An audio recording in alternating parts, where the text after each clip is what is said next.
Welcome to Rokinjima. Welcome to the Vergible Stream. Welcome to the Waking Dream. Welcome to the best damned Umineko stream on Twitch, guys. We back. 2-month hiatus. I am back. Maybe not 2 months, maybe 2 weeks actually.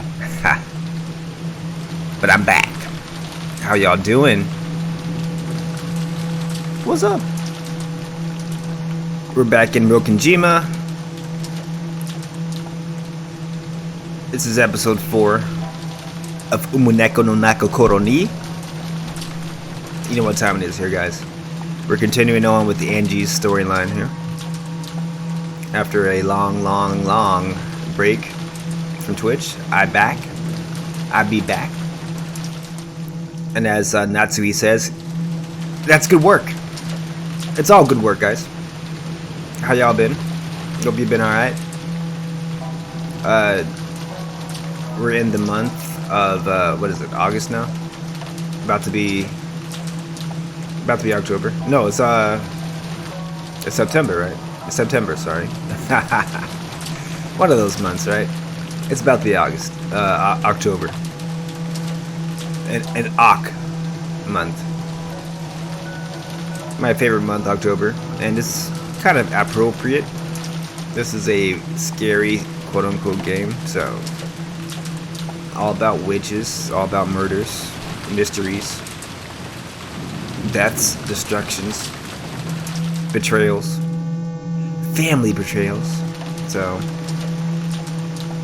we should continue this game throughout the month of October, and I'm trying to start.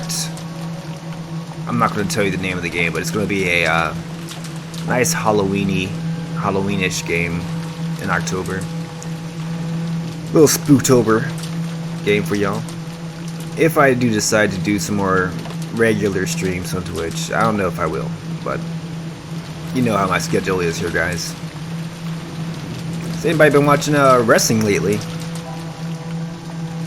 Man, so I started off not liking AEW. But right now, shit, AEW is the shit. WWE, man, I can't remember the last time I watched a WWE episode, but I've watched pretty much all AEW episodes for the past 3 weeks. CM Punk came back, basically, and it's lit a fire under AEW. Now everybody's going over to the AEW. Adam Cole's over there now. Jericho's doing fun shit again. We got Bryan Danielson, which is his real name, not Daniel Bryan, but he's in AEW now, challenging Kenny Omega in a dream match. Dude, it's just fucking the best thing on TV as far as wrestling goes right now. And I think it's a long con. Now hear me out here, guys. So you watch WWE, and like they were on top for a while, right? AEW was kind of like the indie, kind of like darling, trying to scratch and claw at WWE's market share. So I think WWE is like, you know what, we need competition. Let's fire all our good guys, Braun Strowman, Bray Wyatt, Daniel Bryan, let his contract lapse, let Adam Cole's contract lapse, right? Send these guys to AEW, and then get TNT and AEW, or in TBS, I guess they're on now. Get them to build up their shit. Right, so now we have competition in WWE, and that's what really, lit the fire in the Attitude Era. That's what the competition itself made. The NWO made, D-Generation X, made that shit all popular. It started, Austin 316, started The Rock Says, all that shit, dude. So I think they wanted to create competition in AEW. So now when AEW gets bigger, well, WWE will have to get bigger as well. But they gotta take the hit first, right? To get this ball rolling. To open the door up so AEW can, get their shit in. So now CM Punk's in AEW. He's on commentary every week, right? He's there every fucking Wednesday and Friday. Hitting their numbers up. They're getting over 1 million views every week with their own TV. So now WWE Raw has to step it up, right? Now WWE SmackDown has to step it up. NXT has to step it up. They got new guys in NXT. It's an entire rebranding of NXT. They're going to try to build people up, and they're going to push the gas on eventually. Like, WWE is taking a backseat now, letting AEW get their shit in. A couple months from now, I think that's going to change. I mean, the Brock Lesnar thing that's happening right now with Crown Jewel, that's a payday, right? That's a payday that they're getting from Saudi Arabia. It's not a real show, right? Nobody cares about that. They're building towards maybe after WrestleMania, after this year's WrestleMania. Or I would say next year, because it's probably in January again. But after that, WrestleMania, then WWE's going to come back like a house of fire and try to like get this goddamn rivalry going on. Because AEW wasn't a rival until like literally 3 weeks ago. That's when I started watching. Literally, I didn't watch AEW at all until CM Punk came in. So now I'm watching it every damn week. It's good TV, man. And I'm not gonna lie, it's really good TV. If you guys haven't watched AEW and you're a wrestling fan, shame on you, because it's the best thing on TV right now. Go ahead and give it a try, and you'll see what I see. You see AEW is climbing that ladder, becoming a good rival, and in WWE it's just, I guess they're building. I don't know what you call it other than that, because the shit's not good, man. You watch WWE, you watch Raw, it bores me to tears. They just gave Big E the title, which is, a feel-good moment, but he doesn't deserve the title, dude. I'm sorry. Who has he been in any kind of like feud with in the main event to deserve this title right now? Nobody, dude. He didn't work for it. He's been in mid-card hell for the past fucking 5 years. And now he's suddenly the fucking main event champion on Raw? On Monday fucking Night Raw? Doesn't make any fucking booking sense. So they're building people, and they're, letting AEW take the lead. And Big E's a transitional champion. I mean, hate to say it, but they didn't push him the right way to make him the actual organic champion, so I'm not believing it, right? But we'll give it a couple months and we'll see what happens. Maybe Raw will start pushing the gas pedal down. But for now, I'm not watching any WWE products. I'm watching AEW strictly. You guys should watch AEW too. If you haven't given it a chance, go for it. I'll still watch SmackDown. SmackDown's good. Raw is unwatchable. NXT is unwatchable right now. Samoa Joe just gave up his title. They had a fatal four-way on NXT this past Wednesday for the vacant title. Or sorry, Tuesday for the vacant title. And Tommaso Ciampa's the new champion. It's bullshit, man. Again, Tommaso Ciampa didn't feud with anybody in the main event to get this championship belt. And four-way matches in general suck.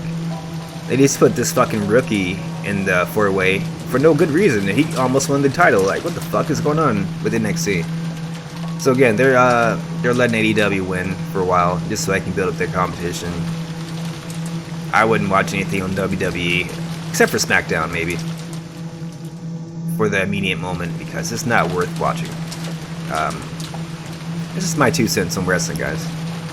Since it's been a while, I had to like vent a little bit about wrestling shit.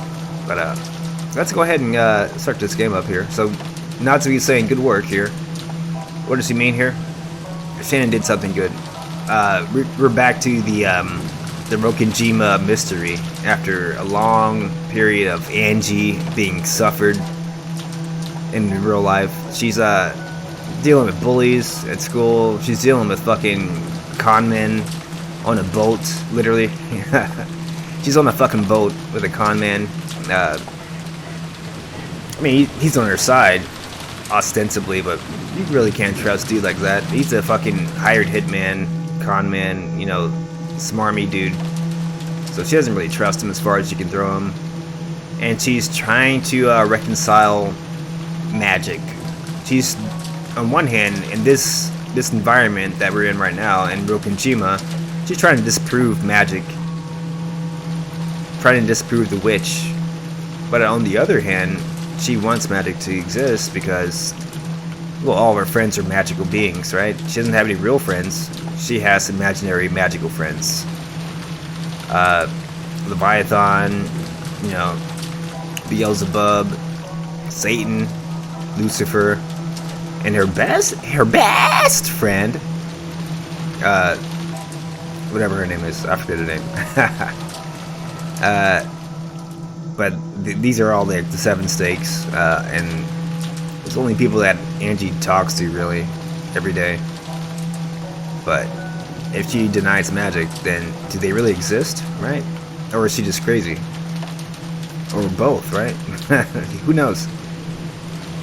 So after like meandering around in the real world, we saw a little scene with Kumadera, Angie's psycho aunt, who's chasing Angie all around the fucking city, and they're all going to Rogunjima basically.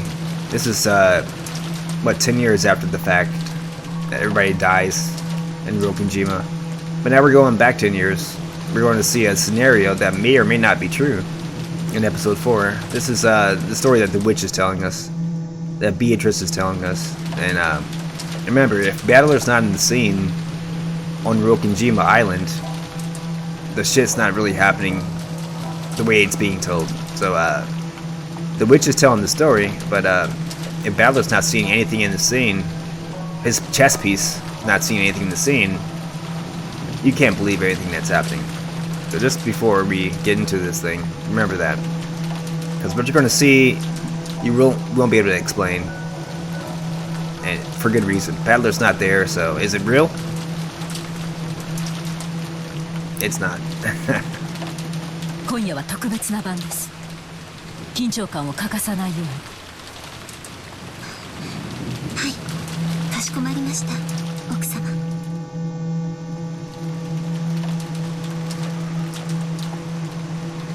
Genji, accompanied by Kanon, had gone to meet Kinzo. There was still no sign of their return.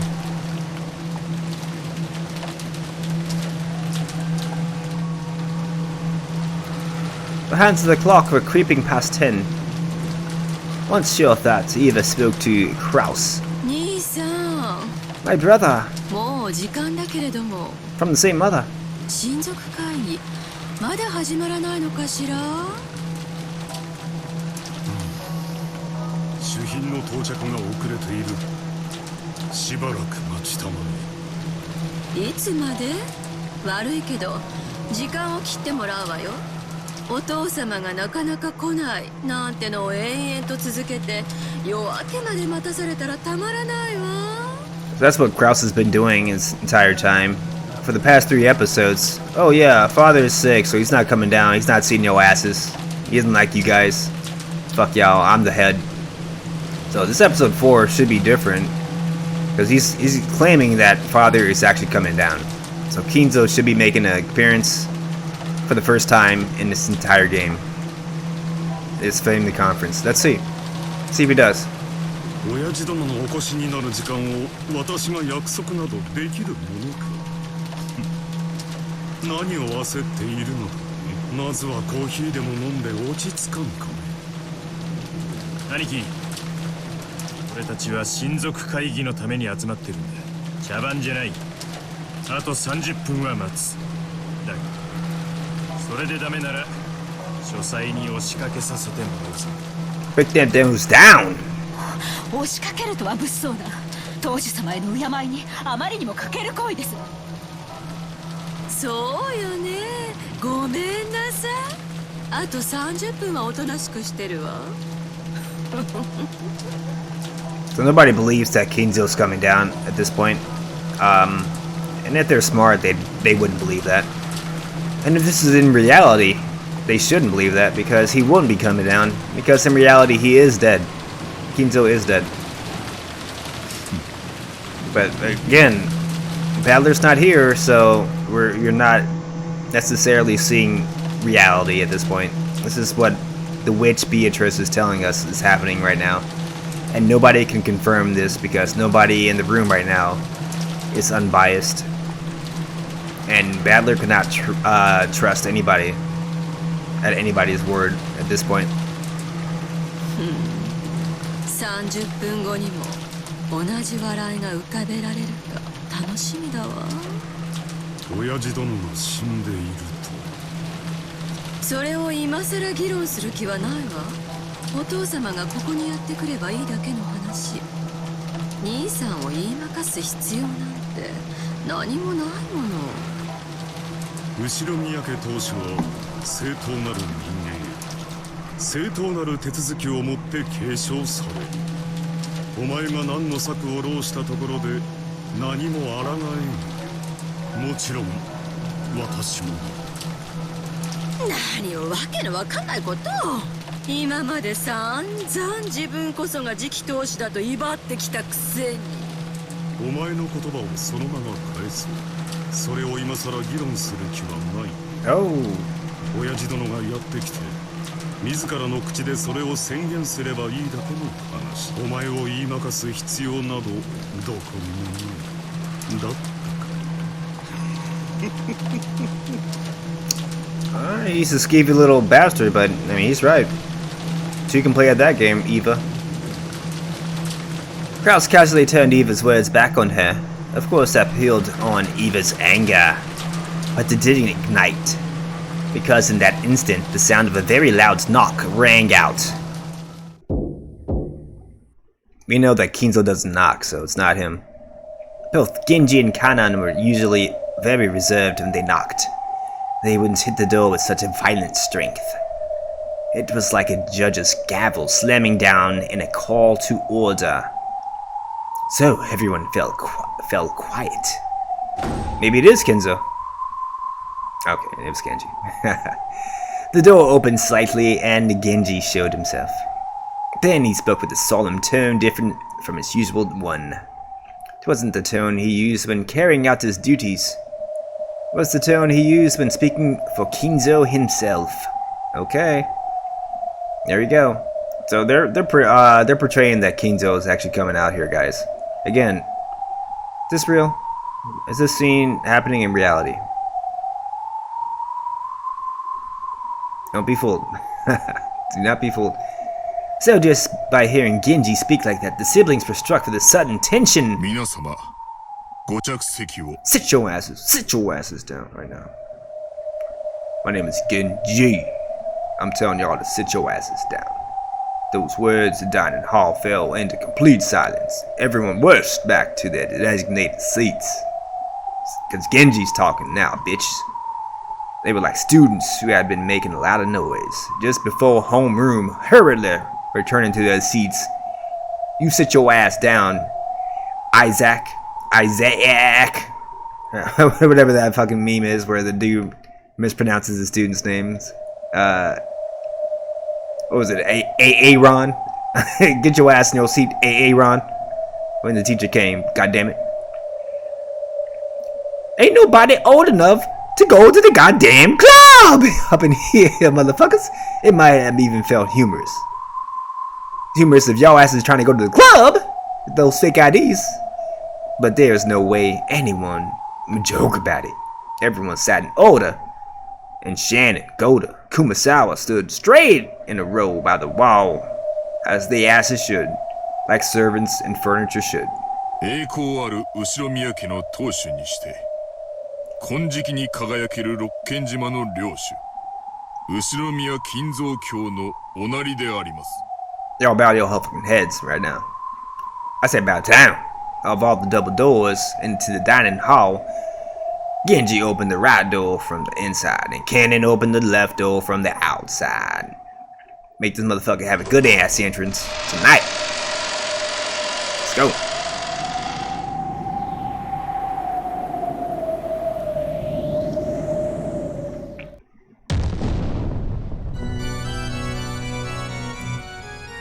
And welcome by the deepest of bows from the two servants with escape floundering majestically.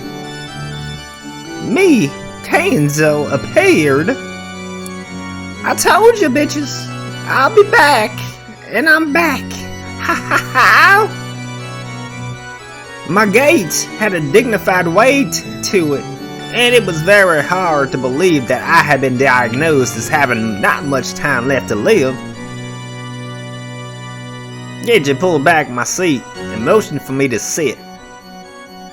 But I remained standing, signaling with my chin for Genji to move back. Get your ass back, boy. It's my time now.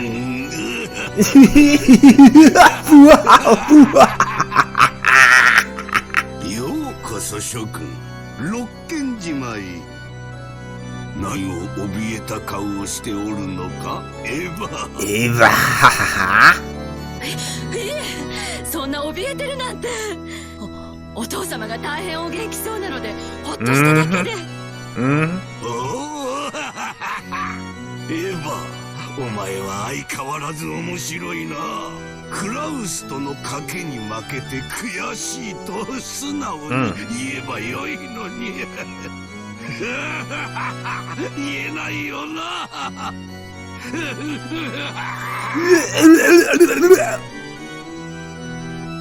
I even realized that their conversation during the day had indeed been an open book to Kenzo, and she turned red as she hung her head. さてと、我が息子たち娘たち、そしてその伴侶の諸君、お前たちの就寝している我が財産と当主の継承について、今宵は重要な発表をしようと思う。I know y'all all want my money. I'm about to make that announcement right now. まず最初に、 But first, 私はひどく失望していることを伝えようと思う。 y'all little bitches done pissed me off. それ Pissed me は right off. 今日まで誰にもあの碑文の謎を解くことができなかったということだ。 Even though Kenzo said he was disappointed, a condescending smile, as though there was no way the likes of them could have solved it, rose to his face as he cast an eye over each and every one of them. 私はあれを解けた者に全てを譲り渡すつもりでいた。しかし今日までに誰も解くことができず、我が全ては誰にも継承されることなく、 I mean, Evo solved it last time, right? わけだ。 In episode 3, she solved it, so she's the closest one, probably. 情けない。 You shameful bitches. お前たちの中にそれを受け継ぐ資格を持つ人間が現れなかったことが、私は心底残念であり、そして情けなくざまあないと思っている。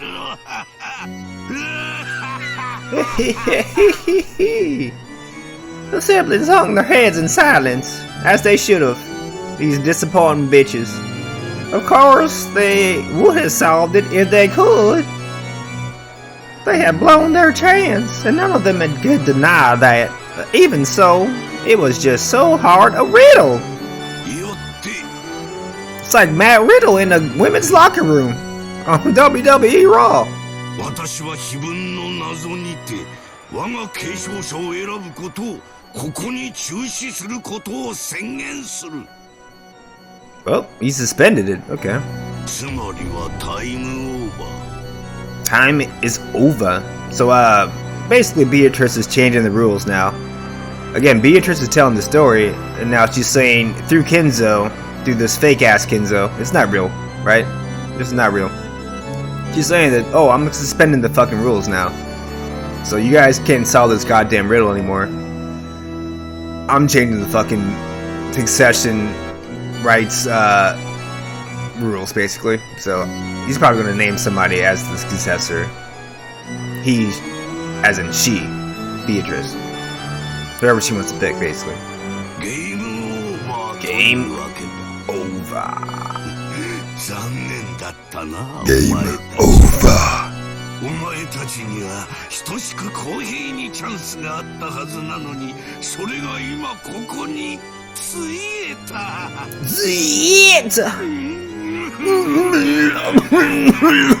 It's like he's coughing, not laughing. I love it.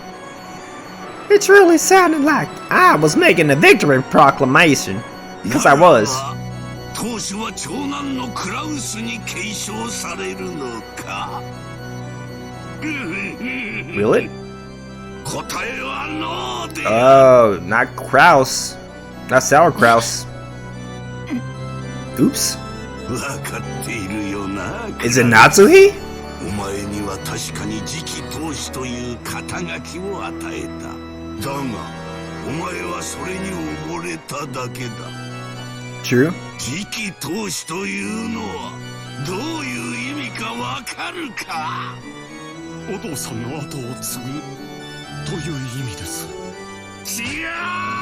Shigao! 次期当主というのは当主が約束されたものではない。いいかクラウス、二度と教えないからよく聞けよ。次期当主というのはな。 But you could have told him this like years ago. Until he can work into the fucking successorship. But no, you wanted to tell him now when it's already too late. That's useful, right? Thanks, father. 自分以外にも当主を狙う奴がいたら Oh. 徹底的に消し折って二度と逆らえない It's just saying that, してやる奴のことを言う。 He's saying Kraus doesn't have the balls. That's what he's saying. He needs to fucking slam these siblings down with the sinewy back of his right hand or something. Like just backslap him. Oh, you want some money from father? Bitch, that's what your money is looking like. Fucking slap to the face. Now you're richer, right? that's what he has to. That's what he has to do to get Kinzo's respect. これは何も当主だけのことではない。金についても言える。金持ちというのは金を持っているやつのことではない。 Enlighten us. 自分より金を持っているやつすべてを叩き潰し、 Really? そして誰よりも金をかき集められるやつのことを言うのだ。 I mean, that's definitely true in America. 才能も同じ。天才とは才能に秀でたやつのことではない。自分より秀でたやつをすべて叩き潰し。 Well, that's debatable, but I mean, it could be true in certain circumstances, right? 自分を天才と全ての人間に呼ばせることを力とカリスマで強要できるやつを指している。 You could say that's true, actually. So somebody that's like considered a genius at chess or something, right? It could be that somebody it's better than them in chess who never plays, right? But the person who plays the most, who goes online all the time, goes on Twitch maybe, chess.com, and broadcast the shit that they're really good. Oh yeah, I can beat a lot of people if I'm online and I'm playing a lot of people online. And then people think that's the best player in the world. But then somebody, like I said, who's never played online, who's never really played anything outside their house or something like that, but they're the best chess player, legit, on paper, they're not going to be considered the best, basically. You got to use strength and charisma. You got to use that joie de vivre, that social grace to get people to believe that you're the best at that point. That's what Kinzo's talking about here. Kinzo Beatrice, I was just saying. It's not really Kinzo talking, right? お前はその全てにおいて勘違いしているのだよ。だから次期当主の器ではないのだよ。 Great voice actor, by the way.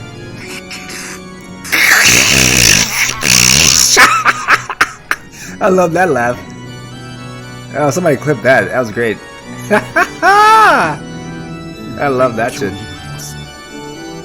See, now he learned. You should have told this guy this fucking 10 years ago, dude. It's too late to fucking learn this shit now. Perhaps that was precisely Kinzo's philosophy. Though it could be also taken for a rant. It was as a result of faithfully carrying out that philosophy of mine that I had raised the Ushirimiya family to such prosperous heights.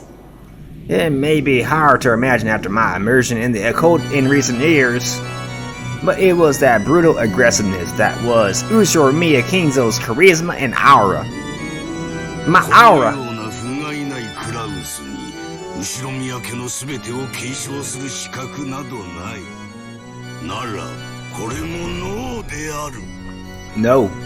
自分の謎を解けず、さりとてクラウスを引きずり下ろす策も浪せず、お前たちにできたのは3人寄せ集めで共同戦線を張ってクラウスから金をせびろうとしたことだけ。しかもその策も浅はかそのもの。クラウス一人を追い詰めることさえできやしない。情けないことこの上なし。 He doesn't even care that they're trying to steal his money. He only cares that all three of them had to gang up on Kraus, and they still couldn't get Kraus after they ganging up on him. He only cares about how ineffectual all these siblings are. Kraus, Eva, Rudolph, and especially fucking Rosa's ass. Rosa's fucking the worst, right? We all know that Rosa's the worst. She's literally done nothing in entire life but like browbeat her fucking daughter. What a fucking shameful fucking bitch of a mother. So he's right about that. He's right about all the shit he's saying. 次期当主の座をどんなことをしてでも奪い取ろうという貪欲さが足りぬ。 I mean, whose fault is that though, right? Like, you're the fucking father. You didn't teach these bitches anything, right? You let them fucking run wild with fucking vast amounts of money and ruin their fucking lives, basically, because you didn't raise them right. Like, what the fuck, dude?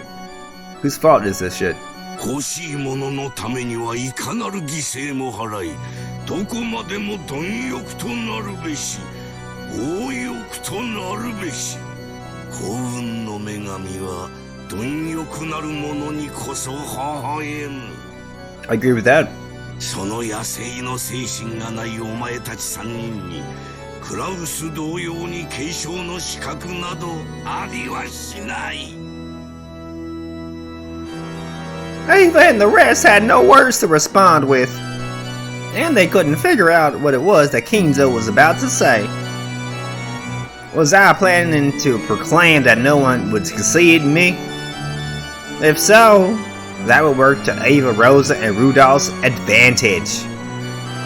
But because the only thing the siblings would ultimately need to do is coordinate everything between them after Kinzo's death and split the inheritance evenly.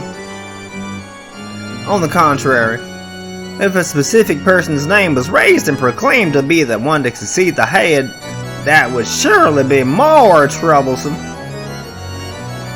But would I really say something that would benefit any of the 4 siblings? Bastard asses. Because really they didn't have a father, so I'm calling them bastards. After lambasting them so much. まさか誰にも引き継がないからと。 I forget what he says here, but my gut's telling me that Kinzo in quotes. This is not really Kinzo again, right? It's Beatrice. Beatrice Kinzo. He's gonna say something like, oh, maybe your kids are more worthy to be the successor. So let's figure out which among your guys' kids will be the leader, because none of y'all are fucking worthy. We've already established that. So it's gonna be either Bastard George.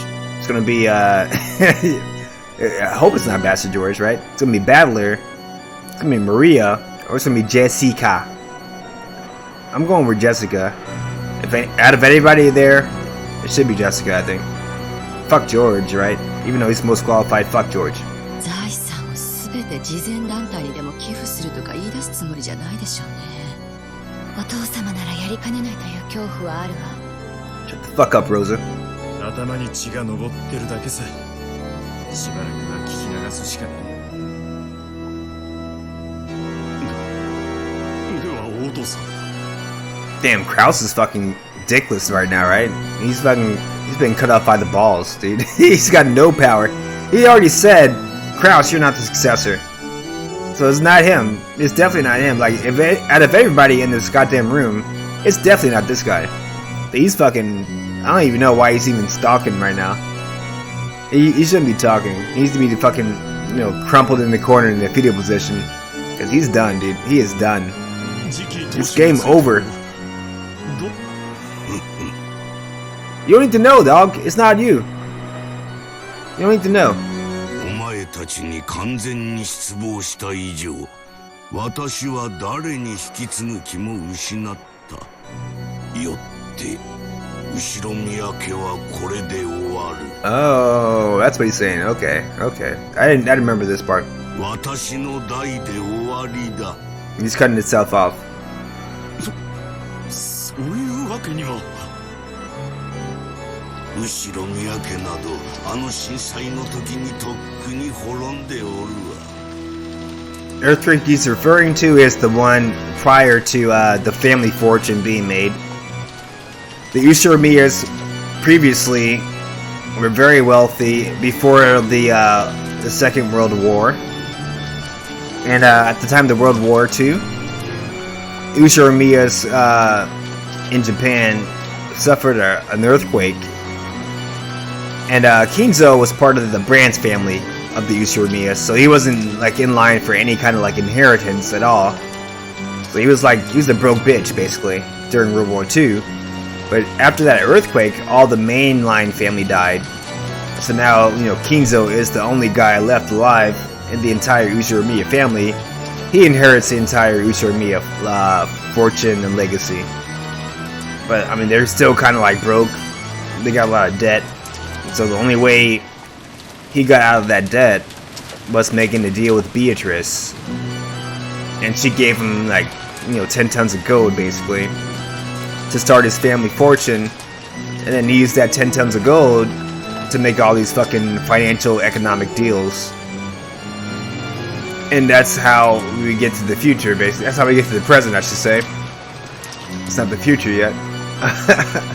We're still in 1998, or not 1980, 1980, whatever it is, 1987, right. And he's trying to hand the reins over to somebody who's worthy, and he can't find anybody in his immediate family. Not even my immediate family can do it. That's what Kinzo's saying right now. That's what the earthquake means, though. Long story short. 今の後ろ宮家など私が束の間だけ見ている黄金の幻想に過ぎぬのだ。 So again, if Beatrice is talking for Kinzo, which she is, Beatrice is the one that gave him the gold in the first place, right? So this makes sense that she would be saying this. Like, oh, okay, well, you guys aren't worthy of this gold that I gave you in the first place, right? None of you guys are worthy of it, so I'm taking this shit back. That's basically what she's saying. 私が夢より覚めれば終わる程度のもの。この世などすべては夢、幻。 Very important line. He says this, and it's literally the truth.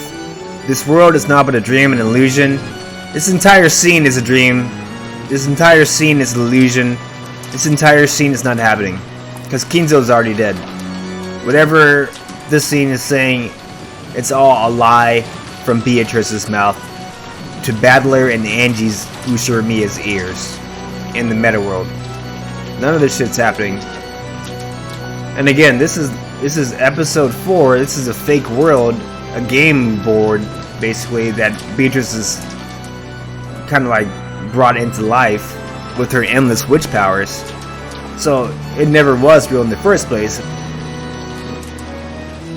But there's like an element of truth to what she's saying on this game board.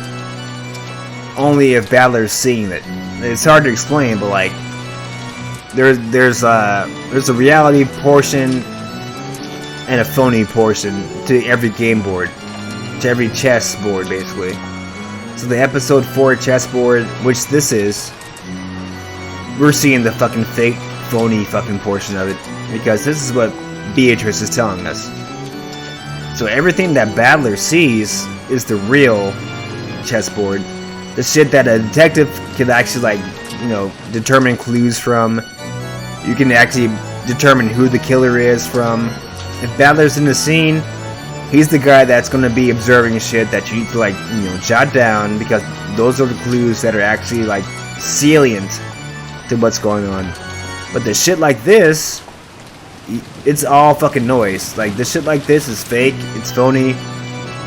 It's not something that you need to like really pay attention to be honest, because there's nothing in here of substance for you to like create the fucking answer to the mystery here.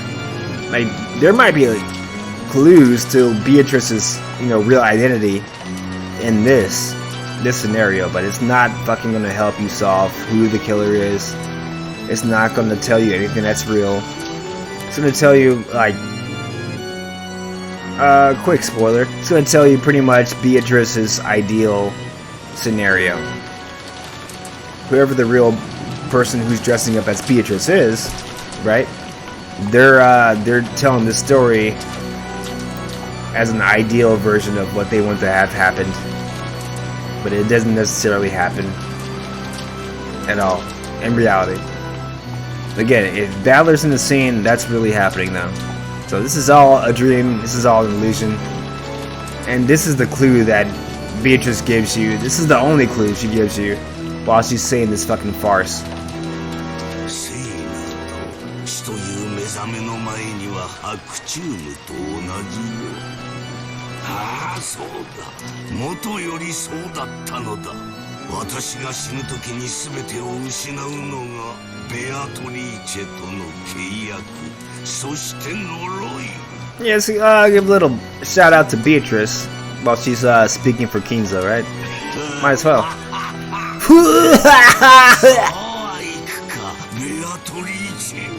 お前を捕らえるのはこの私だ。今宵それは現実となるだろう。Oh, Beatrice!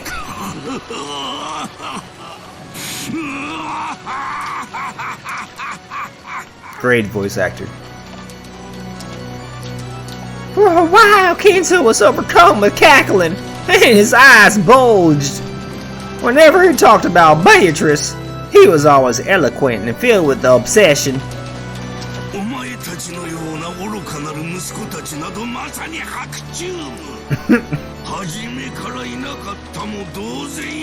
It's like, these guys are figment of my imaginations. They're so fucking inept. Fuck these motherfuckers. How do you disappear and then wake up at the same time?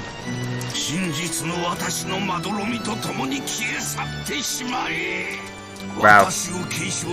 We explained it. We explained it.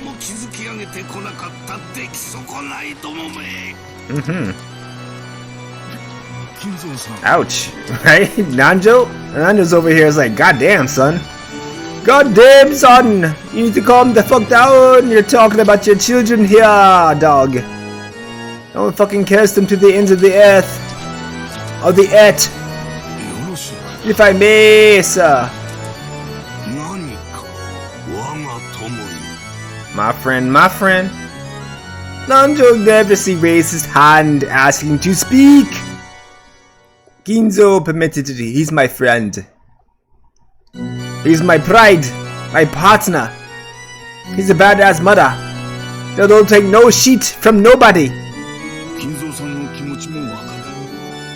子供たちを愛するがゆえに大きな期待を寄せ、それゆえに期待を裏切られたような気持ちになる親心、同じく子供や孫を持つ身としてよくわかります。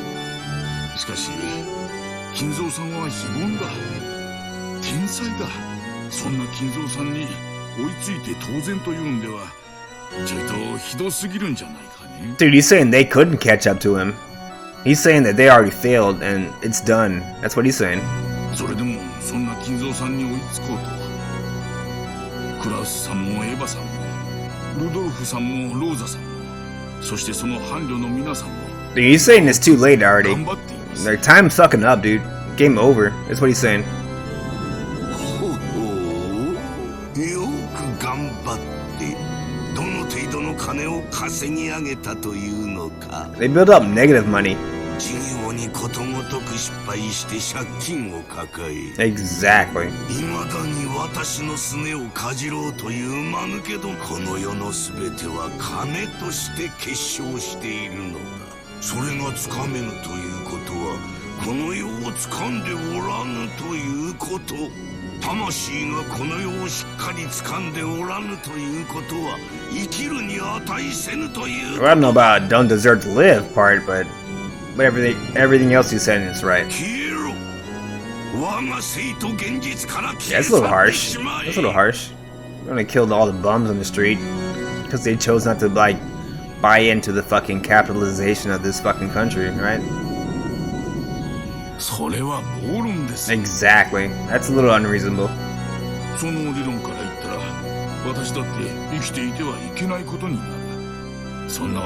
You're a fucking doctor. You're rich as fuck. Calm down, Nanjo. We're not talking about you now, right? You have time to play chess because you're a fucking rich ass doctor, dude. You're a fucking concierge doctor, right?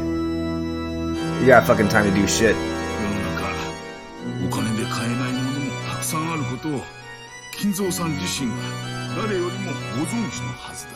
A rich guy should know better than anyone else that there is many things in the world that money cannot buy. I don't think so, sir.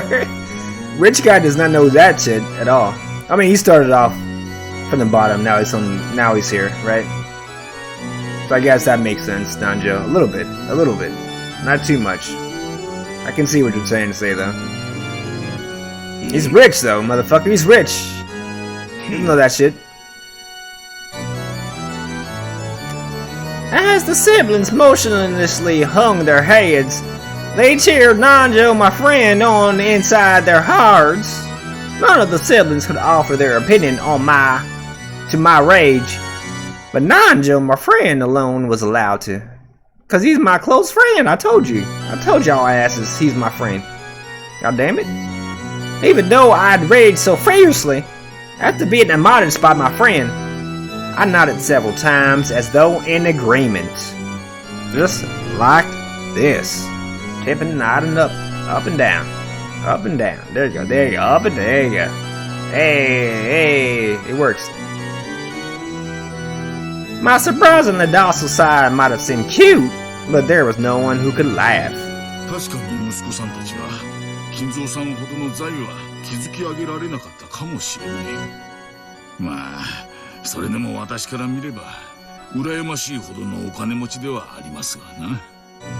They're not rich, they're in debt, dude. All of them are in debt. What are you talking about? And you're a doctor, again. What the fuck, dude? What are you talking about? You're an old fucking... You're still alive, right? He must have had some money after all this time. He knows how to fucking operate. He's a surgeon. How are you fucking broke, right? How? There's no way. I bet you have vast amounts more money than these fucking losers. Ushermia losers that don't know how to fucking run a business, right? I bet. Bet a lot of money. The small amount of money I have, I bet that. I mean, come on, dude. Come on now. Come on now, Nanjo. Oh, they got a family? That's that it? Happiness? What? Who's happy? In this entire scenario. Let's see, Rosa's not happy, right? Rosa's miserable. Rosa's a bad mother. Fuck Rosa. Eva's over here wanting to be a man her entire life, and she can't, so she agreed to a arranged marriage with Hideyoshi, and she willed herself to love Hideyoshi. I guess they can call that happiness, because they have a kind of good partnership. I don't think it's love, but it's a good partnership. And she has a bastard son named George, so you can't be happy at that point, so no. And then we have Rudolph, the red-nosed bitch, and his second wife, right? Not his first, his second wife, Kyrie. Kyrie's not happy because, oh, she's second choice, right? And then she has to deal with Battler, who's not her son, so she's not happy right off the bat. Rudolph wanted to tell Battler something in secret from episode 1. Remember that? He's like, oh, I have to tell you something here, and it's gonna like affect your life. I'll tell you something right now that's a mini spoiler. The thing that he had to tell Battler is what's making him not happy. So he's not happy either. So that's 3 for 3 that are not happy, siblings wise. Who's the last person? Kraus? Kraus just got denied the fucking headship. And he's been in debt up to his eyeballs for the past, 3 years. So no, he's not happy either. And Natsui lost her only child. Well, she had a miscarriage or something back in the day, which is why when she had Jessica, George was already born, right? George was already born by Eva. So Eva's thinking that George has rights of successionship over Jessica because Natsumi was barren or something. So she's not happy, right? She's thinking she dissed the family by not being fertile enough to fucking birth children, right? So Natsumi is not happy. And obviously Krause is not happy. So who the fuck is happy here? Nanjo? Explain. 家族です。彼らは素晴らしい伴侶を見つけ、 He's lying like a fucking rug そ over れ here. ぞれの幸せな家 You 庭を lying like a dog, bitch. あなたの Lying like a fucking Persian rug. そして孫を連れ帰ってきてくれました。 They ain't thriving, boy. They're fucking suffering. 孫はいいですぞ。 Oh, okay. So, okay. Remember I said Ginzo will be probably picking one of his grandchildren to be the successor?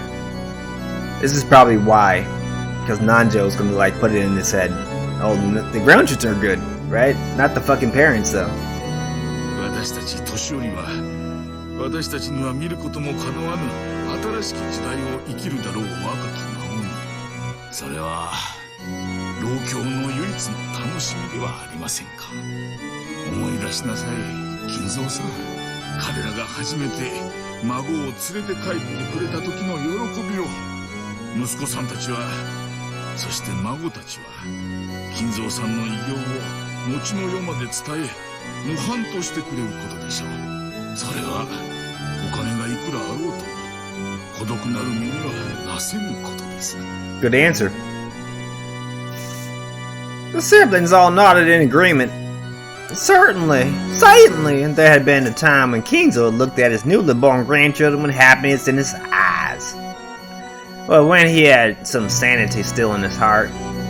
However, was there any human warmth still left inside my heart? That's そ like... れはつまり私が成した巨万の富の代わりに金を儲ける代わりに孫を設けたとそういうわけか。 You can argue that, well, any poor-ass bastard can still have grandchildren, right? You don't need to be rich to have grandchildren. So what the fuck does that mean? いえいえ、そういう意味では私が稼ぎ上げた数百億という財産の代わりに息子たちは一人ずつ孫を設けたというわけか。 That's what he's saying. それは素晴らしい。つまりは100億を投じて命を一つ生み出したと。 Okay, he's being facetious, but the point still stands. Nanjo, you don't have to be rich to have grandchildren. So that's basically what he's saying. そういうわけだ。これは面白い。錬金術的に考えて。 Oh, he's not being facetious, he's being literal. Okay. He's literally saying, oh yeah, this makes sense. All this money I put into these grandkids are mine now. I own them. Because they're about 10 billion yen each. He's not being facetious. Wow.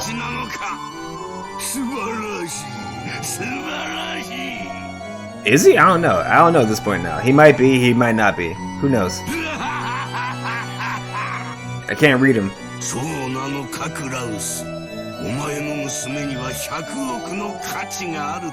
It's hard to tell, isn't it? It's really hard to tell.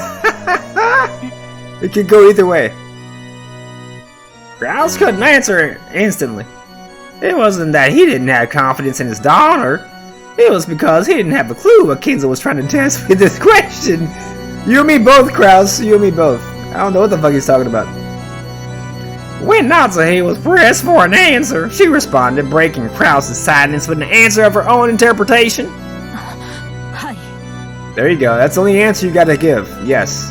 Fuck yes. ジェシカは100億のお金を積まれても手放せない娘です。Give me 40 million. Maybe I'll... 40 billion, sorry. Not million. 40 billion, sorry, Jessica. I downgraded you. その意味において、お金では数えられない価値があると信じています。 So, I mean, obviously, Natsu is quicker on the uptake than Krause. Even Beatrice can see that shit. This is all fake. by Beatrice, right? 100億の価値があると言い切る。 Hell yes, she can. ほうほう。エヴァはどうか。お前のところのジョージはどうだ。 Given the way Natsu had chosen the answer, there was naturally no doubt as to what Ava's answer would be, and should be. Even though Eva should have known better than to respond to this kind of provocative question, she did so as well. お父様、ジョージには100億の、いいえ、それ以上の価値があります。 I don't agree with that, but that's what she would say, though. That's what she has to say. それはお金で買えない。 It's worth like maybe $1.50 maybe on a good day. Maybe $1.75 if he didn't wear that green ass fucking puke shirt. ジョージは必ずや自らの価値に等しいだけの財産を築き上げるでしょう。 Definitely not 10 billion yen. Definitely not 10 billion yen. お父様の偉業を継ぐにふさわしい孫となるはずです。 Even sent a glance at Hideyoshi and Natsuhide said, like a fiddle. After hearing Ava's answer, Natsuhide was about to add more praise for her daughter, but stopped at a glare from Kraus. なるほど。 Naruhodo. ならばルドルフはどうか。 It's Rudolph's chance. お前のところのバトラはどうだというのか。うちのバトラはジョージ君に比べられちゃ This 言われる bitch. ことは何もね This bitch. 誘拐されて身代金を100億よこせと脅されたらのしをつけて進呈したい程度のやつではある。 That's bitch. This bitch. Yo, Kiri loves that, right? Cause she doesn't like Battler. Fucking Asumu's son. She loves that. さらにバカで無鉄砲だ。偉そうな夢やできるわけもねえことを語り出す。その一点においてはバカ100億人分に匹敵する大バカだろうさ。 Good answer. バカもできねえ凡人どもが100億人束になってもできねえことをきっとあいつはやり出すだろうよ。 That's a very good answer. ま、俺はどうせこけるだろうとは思ってる。 No bullshit, right? 世の中は甘くねえ。しかし奴の人生は干渉して愉快なものになるだろうことだけは疑ってねえぜ。 Okay, Rudolph. Okay. Eva clicked her tongue at the clever style of speech that would probably match Kingzo's taste. Yeah, Eva, you fucked up. Haha. Well, I mean, you can't blame her because she has George for a fucking son. You can't blame her at that point. You can't compare George and Battler. Just like he said, you can't compare these two because Battler's much better. In every fucking way. Apparently Rudolph had been after this himself. He grandbacked her. Haha, I got your ass. どうか。 Got your ass. Oh, okay, Rosa. It's your turn. Let's see. マリアは私の可愛いたった一人の娘です。 Wrong. お金の価値で測れるもの Wrong. それだけです。 Wrong! What? What? Is that all you gotta say? How about your daughter is a fucking occult master, just like Kinzo, right? How about your daughter is a witch that Kinzo loves, right? Kinzo loves witches. Duh. What the fuck, dude? Maria is a fucking... the first person I would think to be the successor. And Rose is too stupid to see it, because she's fucking a bad mother. Like, what the fuck, man? Every time Rosa opens her mouth to speak, I hate her more. なるほど。 Bad mother. 夢と未来、奇跡と可能性は我が魔力の源泉だ。希望をなくしていかなる魔法も力を持ちはしない。すでに凡perfであることを証明してしまったお前たちには、なるほど。There we go. 孫たちには未来の可能性があり、魔法的奇跡を期待する価値はあり得るというわけか。 If Rosa was smart, who the fuck is the best person to have a magical miracle from? Adoi! It's Maria! Adoi! Why didn't she play that up? What the fuck is wrong with Rosa? Was she stupid? I mean, obviously she is, but... come on. He gave you the fucking best opening in the world. You were the last person to speak. You saw what Rudolph just did right before you, right? How Rudolph bested Eva. You could have bested all of them. You could have said, oh, but who is the only magical fucking woman in this fucking entire goddamn family? It's literally Maria. Literally. Like, what the fuck's wrong with Rosa? Stupid. Golden opportunity.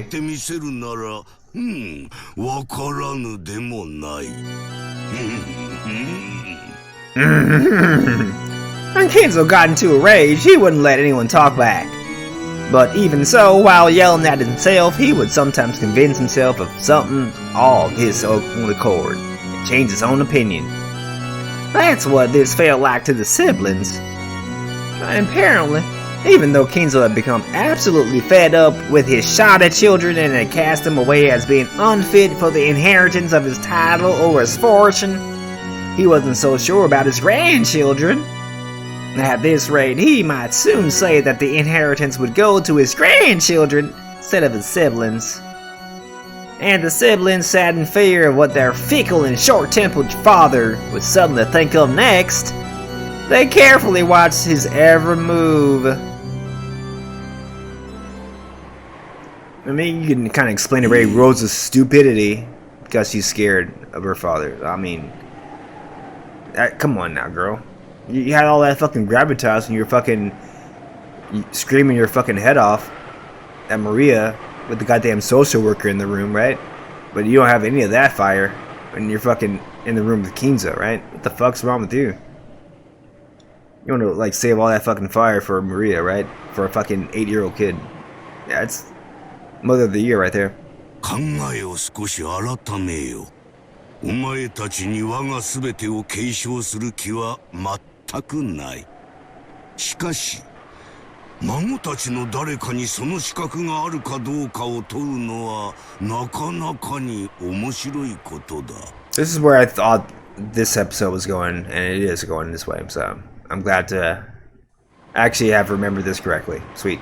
いつまでも子供だと思っておったが、ひょっとすると私を驚かせるような原石のきらめきを見せてくれるかもしれん。This would be interesting. Let's see if old Grandpa Kenzo actually speaks to Battler in this episode. Because if he doesn't, he's not alive, right? Like, if Battler doesn't see this guy, he's never there, basically. So how are they gonna get around with? He's gonna be interviewing all these grandkids, right? Will he interview Battler? And will Battler see him talking to him? Right? Because if Battler sees him, then he's actually there. He's not dead. So let's see. そしてそれを期待し試すのは、なるほど。我が余生最後の道楽としても捨てがたい。はあ、さて、これはどうしたものか。ジョージならお父様の後を継ぐにふさわしいと。They proclaimed that right away. Natsuri looked like she was about to follow along, but Kraus gave her a look, telling her to restrain herself, so she swallowed her words. Fuck Kraus, man. Kraus is already impotent bitch. Dickless bitch. Natsuri, you say what the fuck you want to say. 勇ましいではないか。では、こうしよう。後宮家の家督と財産のすべてを受け継ぐ資格があるかどうか、孫たちに個別に問おうではないか。Yeah, again, I like to see him question Battler in person. Not through the phone, which, you know, somebody can just impersonate his voice. Face to fucking face. I want to see him interview Battler. Let's see. お父様。しかし、それはお前たちの誰かに間接的に家督を引き継ぐという意味ではない。お前たちにはすでに失望しているのだ。お前たちに与えるものは今や何もない。何もな。Fucks you. All your businesses are done. Your fucking Rudolph, your fucking law firm, whatever the fuck it is, investment firm, done. Rosa, your fucking clothing company, done. Right? Hideyoshi and Eva, the fucking also takeover of Hideyoshi's business, locked in, done. Can't get it back now, right? Kraus, your fucking stupid ass, dumb ass amusement park idea. Rokunjima, done. They ain't getting that money. It's gonna go to the kids or nobody, right? That's what he said. 私が問うのは孫たちだ。そして引き継ぐかもしれないのも孫たちだ。それを決して勘違いするな。お父さんの判断に従います。同じくだ。親父の決定に従うぜ。なあ、姉貴。もちろんよ。お父様が賢明な判断をされると信じています。私もお父様の判断に Shut the 従い fuck up, ます Rosa. 孫たちをどのように試すかは考えよう。そしてそれはお前たちには今さら関係のない話だ。当主継承とお前たちはもはや何の関係もないのだから。だからこの場ではお前たちに関係のあるもう一つの話をしようではないか。Oh? もう一つの話。What? それこそが今宵の、そして後ろ宮家最後の親族会議の本当の理由だ。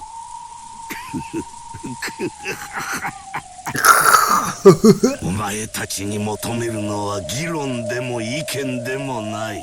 我が儀式に協力を求める Oh ため shit. だ。Is he gonna kill all the adults and just leave the kids alive right now? Is that what he's gonna do? Oh shit. You need six bodies, right? We got servants in their room, so we got enough people for this right now. 静かに。お父様がお話をなさっている最中よ。Oh shit. I think he's gonna do it. He's gonna do it! Rudolph and the rest automatically knitted their brows at the occult-like word ritual. Was he talking about starting a strange ritual involving Beatrice's resurrection again? Was he demanding that they help? What in the world was he planning to start? In the past, he had carried out many eccentricities that he called by the same name, such as lighting a strange incense and filling the whole mansion with the stench. To the siblings, a ritual was nothing more than one of the aged Kinzo's obnoxious hobbies. お父さん、 I don't think it's an obnoxious hobby this time. I think it's a killing hobby 儀 this 式 time. とは一体。 It's time for you to die. That's what he's talking about, Kraus. 私たちに協力できることなら。 You're about to 何 assist で with も your ご協 life, 力します。 Eva. ねえ、ローザ。 Yeah, kill Rosa, please. え Kill this bitch. え、でも一体何を。 Time to 私 die. が碑文に刻んだ通りの儀式だ。 Y'all know what this is. Gouge the head and kill. Gouge the leg and kill. You know what this is. Did y'all read that shit? ベアトリーチェを蘇らせ、黄金鏡の扉を開く儀式である。Tear apart the two that are close. You know what this 肉 is. 体の檻を逃れ、私の指の隙間を嘲笑うようにすり抜けるあの魔女を屈服させる私の最大の秘術だ。そのために13人もの命を生贄に捧げねばならぬがな。13人もの生贄は容易には集まらん。 It's a good thing you have a family, right? しかし今宵は親族会議。 Exactly. 大人数が六軒島に集まった。この儀式が行えるのは今日を置いて他にないのだ。 Here we go. I think they're starting to get it now. Taken literally, it could only sound as though he was telling them to die as sacrifices for his disturbing ritual. That's exactly what he's saying, guys. Ridiculous. Was this some kind of metaphor? No. Hell no. But they didn't even have a clue what he was trying to tell them through this analogy. The siblings whispered together, wondering what Kinzo was saying. He's saying y'all die. 何言ってるんだ。 I would be turning around and running out the fucking door right now. いつもの悪い病気か？だろうな。しばらく Man, these guys are fucking clueless here. ごめんなさいお父様。どういう意味でおっしゃられているのか。何がわかりかねると You いう stupid? のか。私は至極単純に話している。 He really is. ベアトリーチェを蘇らせる儀式のためにこの島にいる人間から13人を選び生贄に捧げようと言っている。何の価値もないお前たちも我が儀式の生贄としてなら大いに役に立て Yeah, I る think とい they're う fucking わ done. けだ。 There's no way they're gonna survive this shit in this episode. Time for at least 6 people to die here. Uh-oh. これは冗談でも何でもない。我が人生の最後に欲する最後の賭け、最後の儀式である。この島には今13人を超える人間がいる。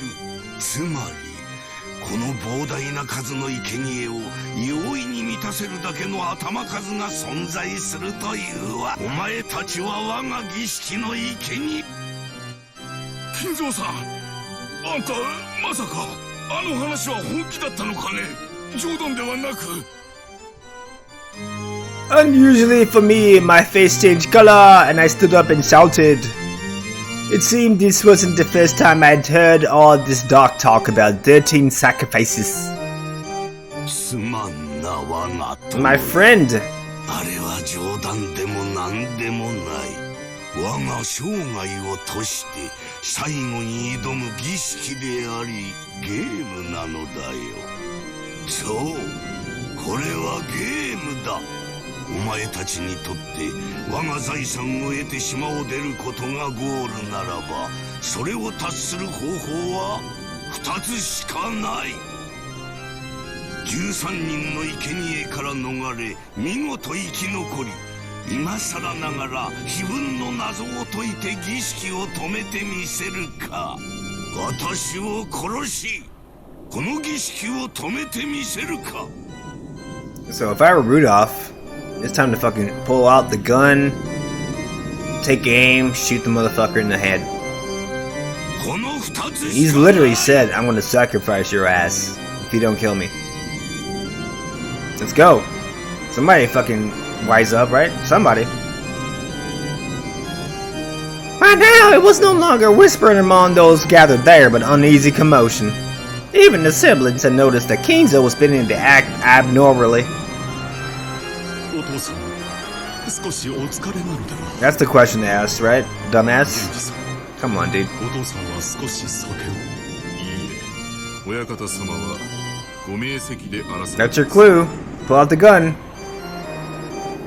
悪いけ go. ど親父、何を言い出すのかさっぱりだぜ。 Pull out the gun, dude. I know you have one. 親父が愛する魔女を蘇らせるためにどんな怪しげな儀式を追っ始めてもそりゃ自由だぜ。親父の趣味なんだからね。だがそいつに巻き込まれて生贄にされるのはまっぴらごめんだぜ。 There you go. You better fucking shoot him.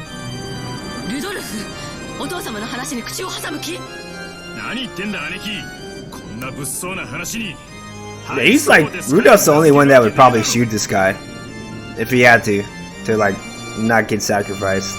These other idiots don't even fucking care. They're like, oh yeah, sacrifice me. Because they don't believe this fucking guy is gonna actually kill them. Rudolph's like, you know what, you ain't sacrificing my ass, bitch. I'm too smart for that. Nobody else is though, right? Nobody else has Kyrie as a wife. You can see through this shit. Was the ritual Kinzo had mentioned literally the frightening thing that it seemed to be? Or was it some kind of test to choose a successor? What was it? It seemed that I, Rudolph, had taken it at a disturbing face value, and I'm the only one that fucking is thinking correctly here. But Eva, the dumbass, apparently still believed that it was something like a trial, or an examination, to find the proper next head. But Kinzo's response to this was clear! Crystal clear! 私からの話は以上。異議も意見も何にも必要はない。4人の不出来なる息子たちがいたという私の夢が覚めるだけの話なのだ。お前たちにとってこれより目の前で起こることはまさに夢、幻、あるいはこの世のものと思えぬ理解に及ばぬ世界だろう。しかしそれこそが我が現実。お前たちという出来の悪き浅い夢は今こそようやく覚めるのだ。 Damn. さあ、もうゲームは始まっているぞ。これだけいては誰から命を奪えばいいものやら。さらばだ、出来の悪き息子たちよ。 Now it's too late, because I don't think they can run to a gun room and get the guns now. They had their chance. Rudolph thought about doing it. A little too slow. そして think you're dead now. ただ一度、そして最後に私の儀式のために Yeah, once he says something like this, they're pretty much dead where they stand at this point. いでよ、ペンドラゴンの記念兵たちよ。 Uh-oh. Bunny girl time. Holy shit. We got magic. Again, guys, is this happening in real life? Makes for an interesting story, though, right? As Kenzo raised his arms high like an opera singer, he yelled those words as though towards a packed audience. Like Luciano Pavarotti. Over here, the air shattered like glass, and the figures of 3 people who hadn't been invited to this island appear regardless. So this is the third, remember guys, I was talking about the third bunny girl that we didn't see? Now she's finally going to appear, and I'll go into the character profile pane and check her out real quick. But remember, there were 4 originally. 4 bunnies that Maria had in the real world. You know, not in this magical land farce that Beatrice is telling us right now.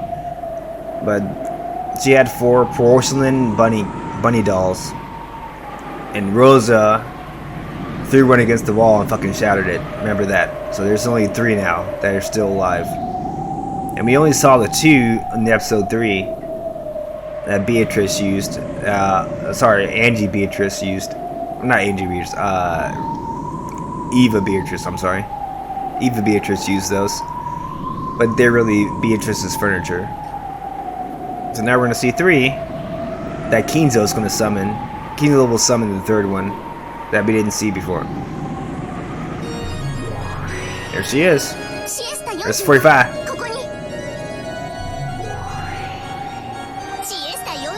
410. Hey, 00, baby. Remember I said 00? You guys remember that?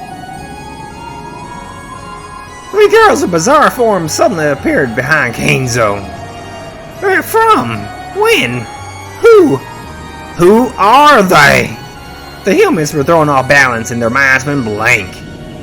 Again, they're gonna be dead where they stand at this point. But they waited too fucking long. Kenzo's gonna have whip out a fucking gun or something. Like, okay, if you think about this in terms of like how did Kenzo, or the person who's dressing up as Kenzo, I should say, how is Kenzo gonna kill these guys? It's gonna be a fucking some kind of a firearm of some kind at this point. You got the bunny girls doing the kills. It's gonna be either a shotgun or a fucking rifle of some kind. There's no other fucking weapon of choice. So keep that in mind when you see the dead bodies after this scene. But right now, this is all magic, and you can't believe a word of what Beatrice is saying at this point. Because they wasted time in such thoughts, they lost their chance to survive. Again. We got 6 deaths right now. Don't shoot me. Don't shoot Kenzo, right?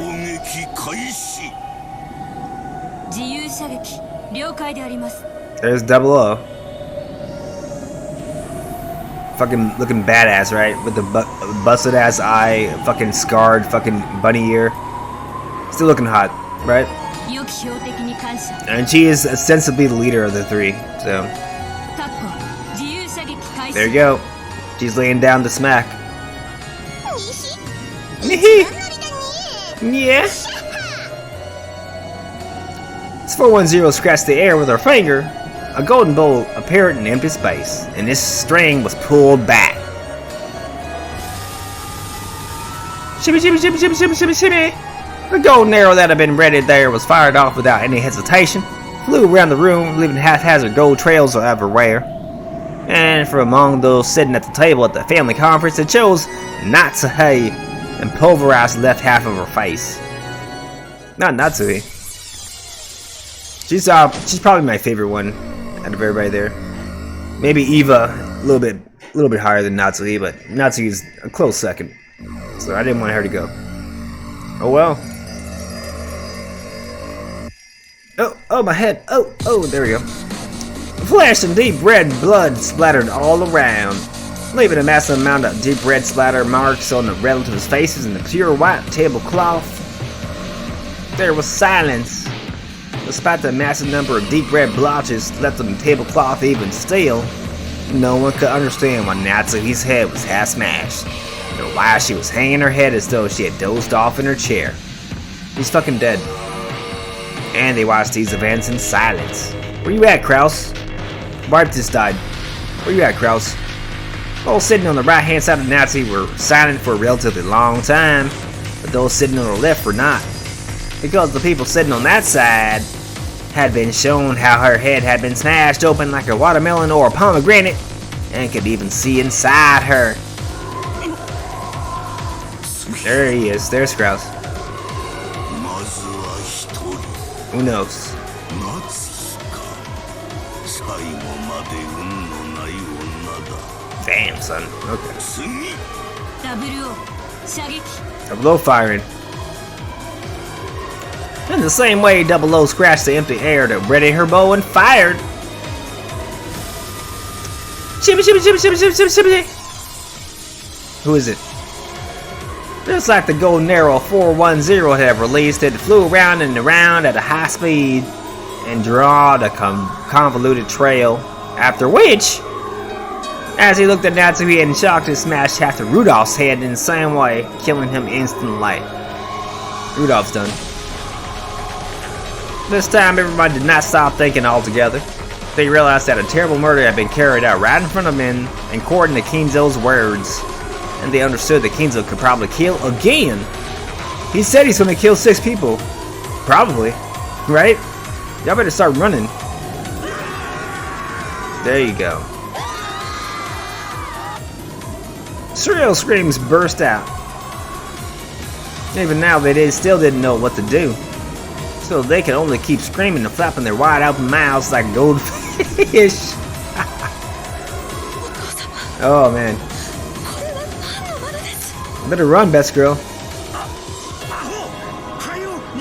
Exactly, Hideyoshi. Well, now he's the smartest one in the room after Rudolph's dead, right? It's Hideyoshi now. I was even asked Kinzo at that in total shock. Hideyoshi, who had come to his senses and risen from his chair faster than anyone else, pulled at her arm from behind. He's definitely the smartest one in the room. Natsuhi's dead, Rudolph's dead, Hideyoshi's next smartest. Oh, well, who's next now? I don't know, probably Eva now. It's probably Eva now. However, merciless fate's choice for the third sacrifice was Hideyoshi. Just like the two before him, half of Hideyoshi's face, his head was neatly smashed. Damn. And the right side of his head, which happened to be facing that direction at the time, was blown away, chunks of his contents thrown everywhere like a watermelon or a pomegranate. So still holding Eva, Hideyoshi toppled backwards and fell down. Damn. Still held by her beloved husband, Eva fell over backwards with him. Good God. No, he's done. He's done, honey. Well, she was the smartest person in the room, but now she's in grief. So, let me see. That might go to Kyrie, probably now. Probably Kyrie. He was screamed. And who could blame her? The face she had been looking for had been half lost. And the crushed skull with the skull to exposed brain and the crushed jaw were all bare. 45着弾命中 That was 45's target. 見事だ Spectacular! 続けて撃て残りは3人で That was 45's shot again. お父さん Your wife's dead, dude. Kraus stood up forcibly and was about to rush Kingzo, then Double O blocked him. Body blocked him. Despite her sinister looking body, she held back Kraus's body with just the palm of her right hand. Damn, son. He still tried to resist and attack Kingzo. So Double O lifted Kraus up by the collar and twisted his Adam's apple with his... Oh my god. It needs to be very painful when Kraus is overcome with agony. Yeah, it's pretty painful.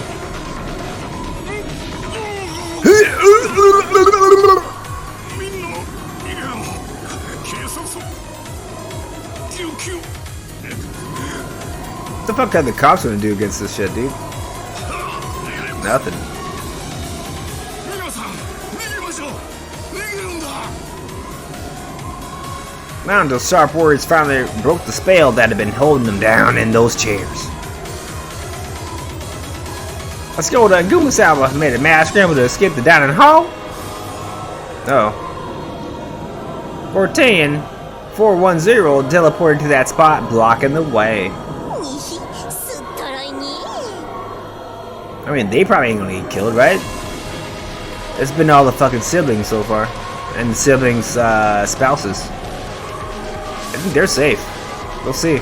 逃がすと思ったかに Yeah?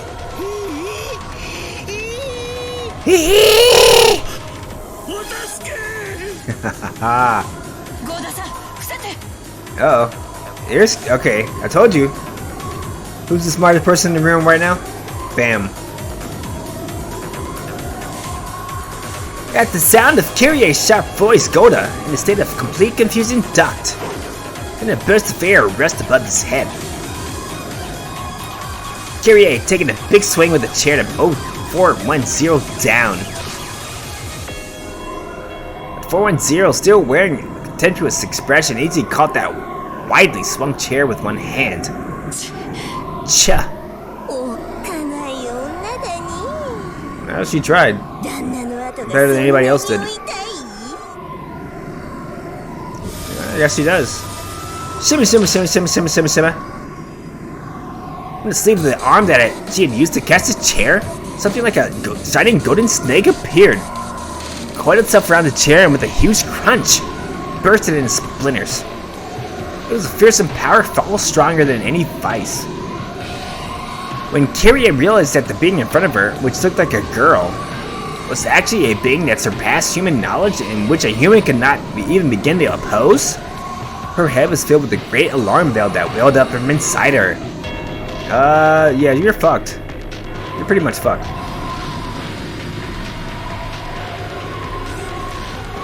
Even with a scene like this before the eyes, Genji, me, Shannon, the servants permitted to wear the one-winged eagle, continued to stand calmly at the detention by the wall, making them look very bizarre and eerie. For an instant, Kyrie thought that the source of their calmness was that they were with the enemy and that they had been guaranteed that they would not be killed. Watch one of them die right now. Shimmy, shimmy, shimmy, shimmy, shimmy, shimmy, shimmy, shimmy. But no sooner that I thought that than the side of my face was blown away before her eyes. Okay, Genji's dead now. Can't talk with Genji's voice anymore. Oops. Genji's done. 45着弾命中 That's 4. 源氏めこれは運 Ho ho! 安らかに眠れ我が友よ That sucks. そなたの死は無駄にはならぬぞ我が愛しき魔女復活の重要なる13の鍵の一つとなるのだから Don't be Kinzo's friend, right? He's killing them left and right. Nando's probably next. But half again, this expression that remained was as indifferent as ever. He tilted, fell in the heap, sending a blood-red spatter across out the floor. ケンジ様僕たちなんて所詮は魔女の駒なんだ Youch. 所詮 Nothing more.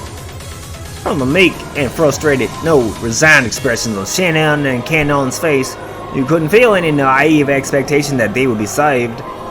Yeah, Kyria, you better revise your divinations, because they ain't safe. That's right. Hazel was, in the truest sense, carrying out these murders at random. In the truest sense, he was killing it like it was a game to see who would be saved and who would be killed.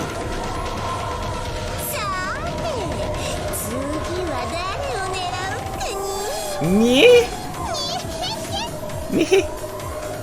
410 looked at Kyrie for a second, and that second Kyrie prepared for her own death. But once she had readied her golden bow in midair, 410 looked at someone else over Kyrie's shoulder. So as shameless as it was, Kyrie sensed that she had been saved. I don't know. Shimmy, shimmy, shimmy, shimmy, shimmy. Again, an ugly sound of something crackling and exploding rang throughout the room. Who was it this time? When Kyrie turned in the direction of the sound, she saw Eva collapse, damn it, onto her husband's chest, gushing blood like a fountain. Well, Mexico's dead. Of course, her face was half smashed, just like her husband's. So again, so Eva's dying in this episode. We already know this is not reality, right? Because we know Eva survives this October 1987 period of time to survive until 1998. So this is your first clue that the shit that's happening here is not what actually happens in reality. It's just a story that Beatrice is telling us and never really happens at all. So yeah, you can pretend that this guy fucking Kinzo is still alive. He's not. And he's not, ordering these killings of all of his family members at this point in time. In 1987, it just didn't happen like this, basically. Because Eva did not die. So, that's your first clue that episode 4 is bullshit. If you didn't know. If you don't know, now you know. 410 mercilessly targeted Eva as she clung to her husband's body, sobbing. How the fuck is Rosa still alive, dude? You got best girl dead?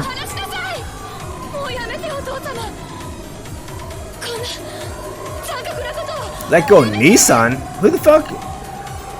She's worried about Kraus? Fuck that. Fuck Kraus. His wife is already dead. Let him die.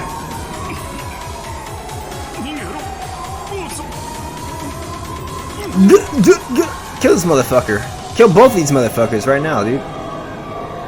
Rose's protestations weren't reaching Kinzo as he continued to laugh loudly in the blood-splattered dining hall. And nor was she able to lessen Krause's pain as Double O lifted him up by the collar. Rosa had no choice but to use force. Oh, okay. Let's see. She raised one of the chairs beside her over her head and gave him warning.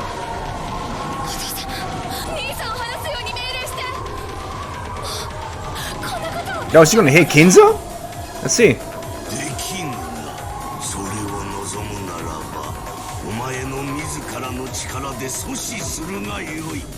Better get yourself some.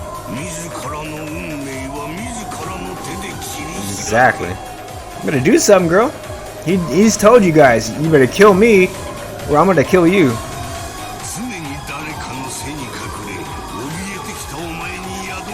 Exactly. Let's go, Rosa. What do you got? What you got? You ain't got shit.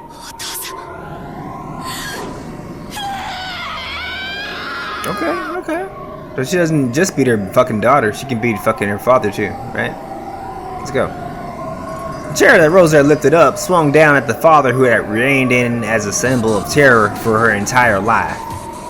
It was the greatest and final act of bravery and self-mastery in Rosa's life. Kinzo might have been right.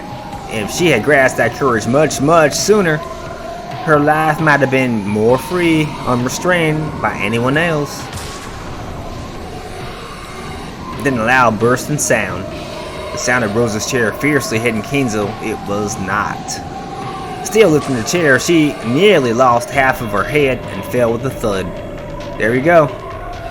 While still holding Krause up with one hand, Double O had stuck her other hand out toward Rosa. The golden snake released from that arm had constricted Rosa in a helix and chewed a hole through her head. That's what you get, bitch. 防衛射撃資金弾の無礼をお詫びするであります。構わん。これで6人である。 That's what you get, Rosa. はい、ゴールドスミス卿。これで6人であります。 After declaring this with indifference, Double O let go of Krause, who she had been lifting up this whole time like a fucking puss. Dropped that motherfucker like a sack of potatoes. 第一の番の生贄はエヴァにルドルフにローザ、ナツヒ、秀吉、そして源氏である。 So we do have a few siblings left alive. We got Krause left alive, right? And we've got Kyrie, Rudolph's fucking wife, left alive. And that's it. I mean, everybody else is dead. And then some servants are left alive. A lot of servants. Nanjo too. He's not a servant, nor is he a sibling. So we got some people left alive here. And of course, the fake ass Kinzo, who's really Beatrice. Who's the person dressing up as Beatrice. Same person.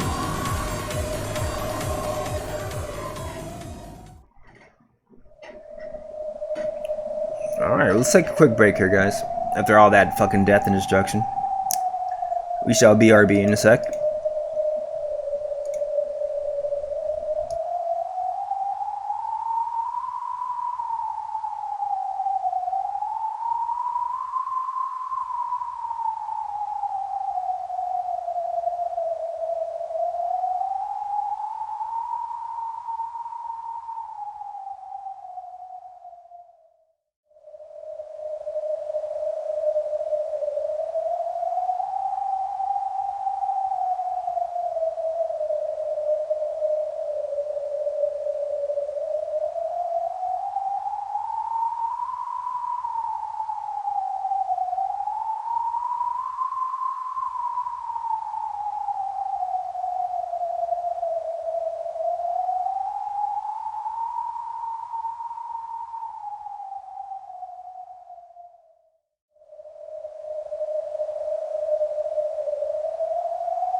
It was a massacre that happened in an instant. The interior of the dining hall was dirtied by blood splatter. And the 6 unlucky victims lay with their heads brutally exposed. Fittingly, it was Kinzo's abnormal laugh alone that echoed in an abnormal space.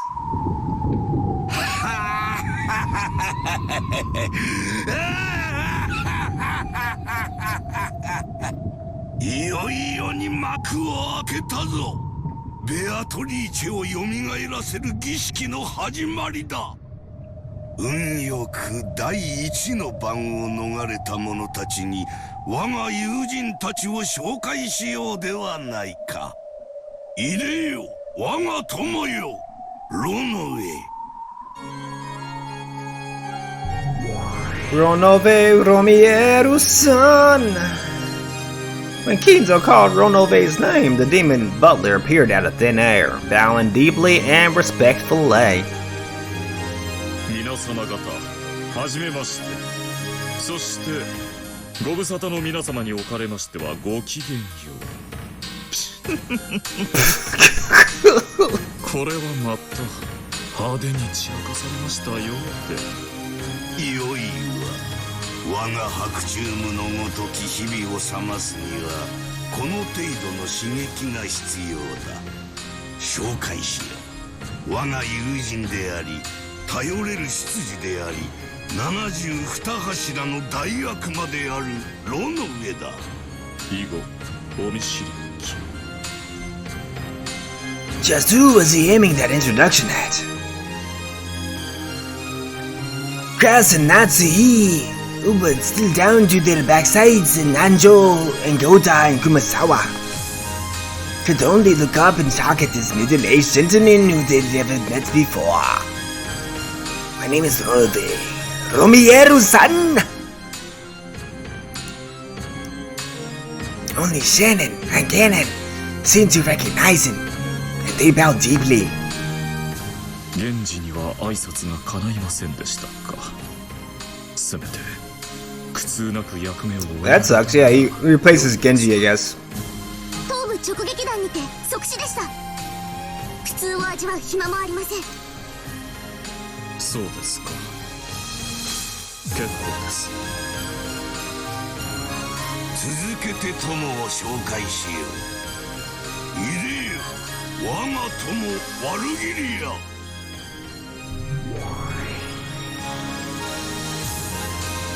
Once again, the figure of someone unknown to the relatives appeared out of thin air. She appeared in an elegant dress, a greeting embraced her like a butter through, like a butter knife through warm butter. 召喚を感謝します、親方様。許されるならば My tilted hat. このような血生臭き場に Fucking 呼び出さ gangster. れたくはありませんでした I use words like sanguinary, because I'm a gangster. こやつも紹介しよう。 Means Vigilia, bitch. 我が友であり頼れる相談役でもあるワルギリアだ。 The Italian gangsteress. 偉大なる有限の魔女であるお前の力を我が儀式に借りたい。その力を貸せ。 Wait, I thought she was the endless witch. How's she? What? What? Wait a minute. He's calling her a finite witch, which is the exact opposite of endless witch. Like, what the fuck? Is that what she is now? I guess she is a finite witch compared to Beatrice, the endless witch, right? I guess. お断りしようにもあなたの強力な召喚霊族下にある身ではそれも叶いません。御意に親方様。それにしても恐ろしいお方だ。シエスタの姉妹兵を3人も召喚し、私に加えさらには召喚という能力においてのみとはいえお嬢様をもはるかに上回るとは恐ろしい。後ろ宮の地に戦慄を覚えます。ベアトリーチェ復活の儀式を執り行うために私は召喚師としての全てを尽くすだろう。まだ足りぬな。この度の儀式の完璧なる遂行のためにさらに召喚しよう。ペンドラゴンの記念兵にロの上にワルギリア。まだ呼べるぞ。我が魔力ならまだまだ呼べる。 Oh. 我が召喚に応えよ。72柱が一人ガープよ。 Okay, we got Gop for the first time. ガープを Gop. あれまでも権限できるというのですか。さらにこの島の侵食が進んだということでしょう。私たちが権限できているほどです。 Corrosion he's talking about is the corrosion of the anti-witch, anti-magic barrier. That people, a lot of people on the island, basically, a lot of humans on the island who don't believe in magic, will prevent magic from actually happening. Well, you just killed 6 motherfuckers on this island, right? So, and the island's cut off by the typhoon. This is a great environment for magic to thrive, so to speak. If you believe in magic, right, the barriers for magic being a thing have lessened, have corroded, as Villeneuve says. So now he can go ahead and summon Ga-A-A-A, who is a witch we have not seen yet. So let's see what she looks like, and I'll kind of give you some mini spoilers about her when she appears. 今更どんな大悪魔が呼び出せたとしても驚くには値しません。もはやロッケン島は完全に異世界に飲み込まれているということですか。彼が屈服しないと良いのです。前回たっぷり入れ知恵をなされたでしょう。 You're talking about Battler, obviously. Again, these are the Metaworld denizens, so they can be on the chessboard, which is this episode 4. But they can also talk for people in the Metaworld at the same time, if they're magical beings. Because, again, Beatrice is telling them this part of the story, and this part of the story is not really happening in real life. So these guys, who are part of the Metaworld, are signaling that this is all fake by talking about the Metaworld. So once you talk about the Metaworld, like in Fight Club, you don't talk about the Fight Club, right? When in the Metaworld, you don't talk about the Metaworld.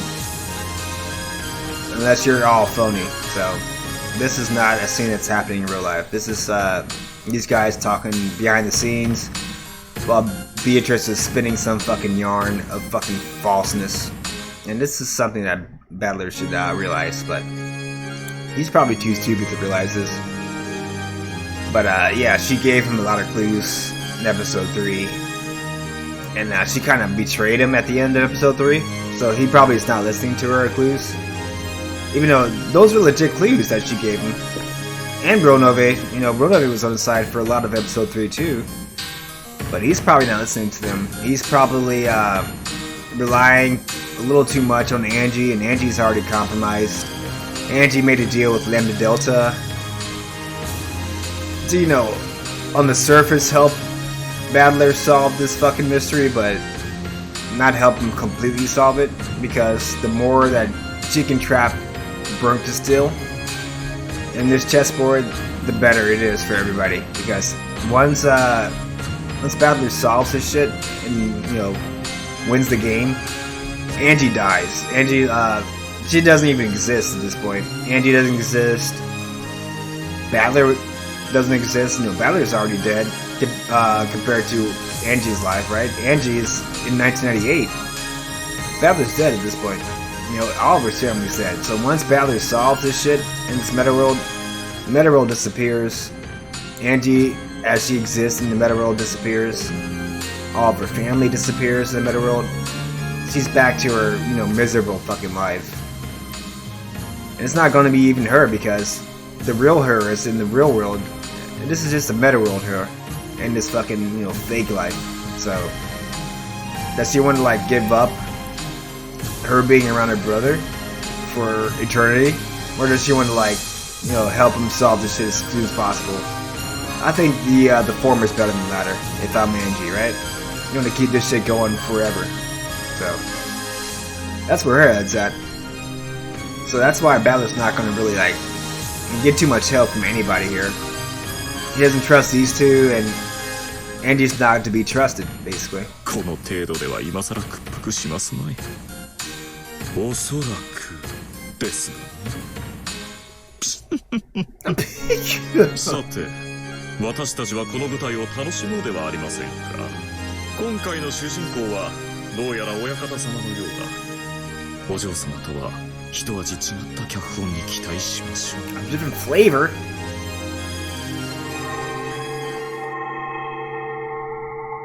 Hey, we got a new magic circle. What is this? The fuck is all this? G-A-A-P. What does that spell? Ga-a-ap. Ga-a-ap. Getting so strong that concentrated its magical power, a pale blue light gathered in the air, twisted, and a magic circle began to be drawn with a deep red light. So we already got a new bunny girl 00, and now we got another blonde. Ga-a-ap. Then it shattered with a sound like glass, and a new demon could be seen there. よくぞ我が呼びかけに応えた。72柱の大悪魔が一つ、ガープよ。すごいところに呼び出されたものね。この血まみれの部屋を掃除するために私は呼び出されたのかしら。ゴールドスミス。 Goldo Smith, though. The literally devilish woman wrapped in a gaudy, ominous costume looked at the horrifying scene, which should have been made her cover her eyes, and her mouth twisted into a grin. She likes this shit. I like that outfit, by the way. Goddamn. I say goddamn, God. そのためだけにあなたを呼び出すとしたら、それはまるでカシミヤのマフラーで雑巾掛けをするようなものですよ。お久しぶりですね、ガープ。あなたのような大悪魔がとうとうこの島に現れてしまうなんて。いよいよこの島も幻想に沈むのでしょうか。部屋の惨状よりもこの豪華キャストの方が驚くべきね。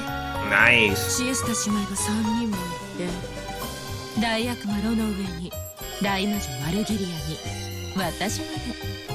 We got all the fucking usual suspects here, except for the 7 sisters and Beatrice herself, right? All the usual suspects. Oh, and the people that died too, right? Everybody that died. And the kids. Fuck the kids. Fuck George especially, but fuck the kids. Let's see what we have in character panes here, real quick. We got anything new here? Bow, bow, bow, bow, bow, bow, bow, bow.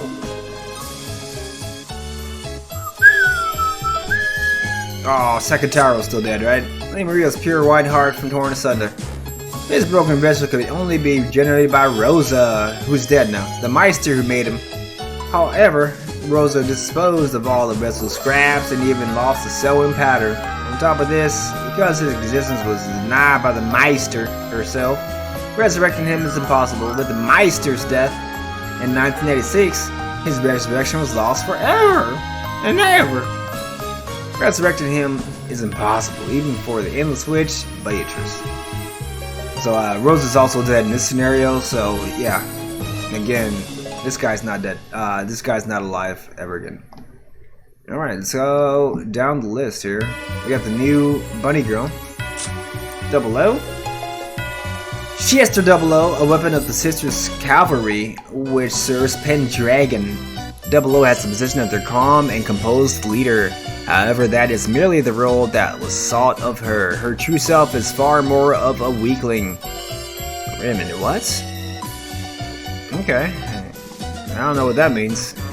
00 excels in reconnaissance, and as a vanguard has enormous power to bring the enemy under control during encounters. However, her excessive power level has been criticized as inhumane, and it is not rare for her to be lynched and abused upon surrendering on the battlefield. Her one eye tells of this without words. Why is he called a weakling? I don't understand that. Okay. Anything different about these two? Let's see. Bada bada boom boom. Kid with a character who has a unique and brazen way of speaking. Serious and uptight. She likes 45 and Lucifer. That's the same thing that she said last time. Alright. So there's another one here that they're not talking about, right? The one that got thrown against the wall by Rosa. That's the last bunny girl. So, and 410, blah blah.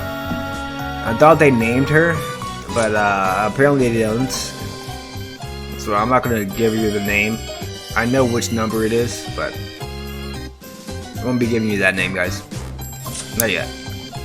We got Gop, one of the 72 great demons. She is also Beatrice's friend. Grants the power of teleportation as she as the mage requests it. She uses this wonderful power only for pranks. Her favorite trick is hiding keys and bags on busy mornings. However, this power of hers is an ultimate weapon that risks delivering the lethal blow to a locked room mystery. Her queen bee-like strikes would probably penetrate all the famous detectives and make them surrender. So you can kind of tell what Gop's going to be used for in the future here. Especially for scenes where Battler has to figure some shit out, right? So you can tell what Gop's going to be used for in the future. If you're smart. Let's see what there's different things about Renove here. Renove, one of the 72 demons as well. No, it's the same. It's the same, okay. Turning the switch. So now she's a finite witch because she's retired, I guess? I don't know. That's what he called her. Exact same thing there. What's up with Maria, Witch of Origins? Exact same thing there. Angie side, anything different? Let's see.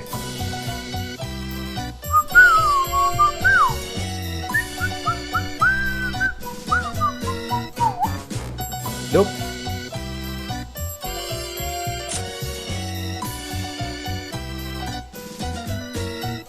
I think I already read this, but I'm not sure. I might have gone over it before. But that's what it looks like, guys. If you never saw this before. She's a bitch, basically. And North Shore, long of it, she's a bitch. They don't show anybody that's dead yet, so I'm done with that. Haha! ここはパンデモニウム。地獄の演奏会でも始めるつもりかしら。なるほど。そこで指揮棒が震えるのはあなた。そなたにはベアトリーチェを蘇らせる我が儀式遂行のための進行役として協力してもらう。我が召喚契約に依存はないな。依存も何も。天下の大魔女ベアトリーチェを刺激した伝説の大召喚師。ご協力はするわよ。もちろん見合ったお題もいただくけどね。で最初の仕事は First job is to put on a bra. Goddamn, look at this. Look at that. Holy shit. 第一の番を免れた間抜けどもを捕らえよ。幸いにもここにはまだ7人いるではないか。南條にシャノンにカノン、ゴーダに熊沢、キリエにクラウス。 Got a lot of K people here. Cannon, Kumasawa, Kyrie, Kraus. Good lord. この資料をまるまる生贄に捧げればちょうど13人だ。 Gonna do the fucking 13 right now? And fuck the goddamn Twilights? Let's see. 第二の番以降を実行するタイミングが訪れるまで生贄の檻に放り込んでおくがよかろうが。 Oh, he's gonna wait, but he's probably gonna kill them all. カシミヤの雑巾がけね。 Yep, Cashmere Mop. 了解したわ。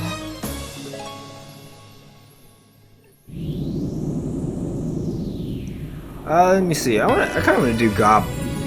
I want to do a voice for Gop. Let's see, who could she be? Who could she be here?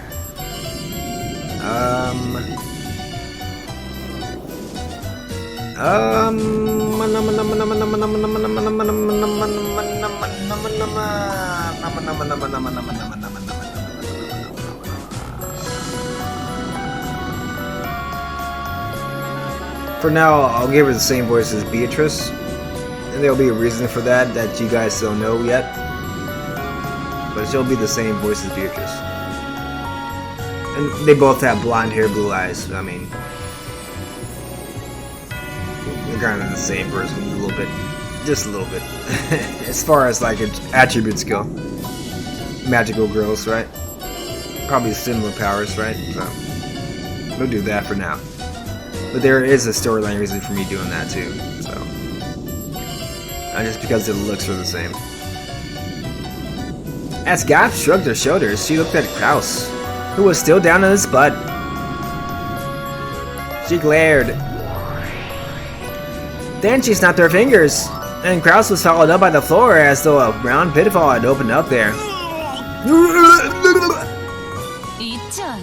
Who knows? There was no hole in the floor, but it had certainly looked as though Kraus had been swallowed up by a hole and disappeared. She's got portal powers, baby. She's got a portal gun with her left and right hand. She doesn't need a gun. That's what her powers are.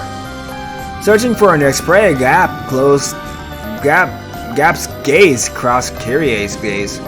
She snapped her fingers. Portal gun. Kyrie jumped back to still repelled. Her instinct was correct, because in the place where she had been until a second ago, a round jet black hole appeared, and the same kind of thing that had swallowed up Kraus.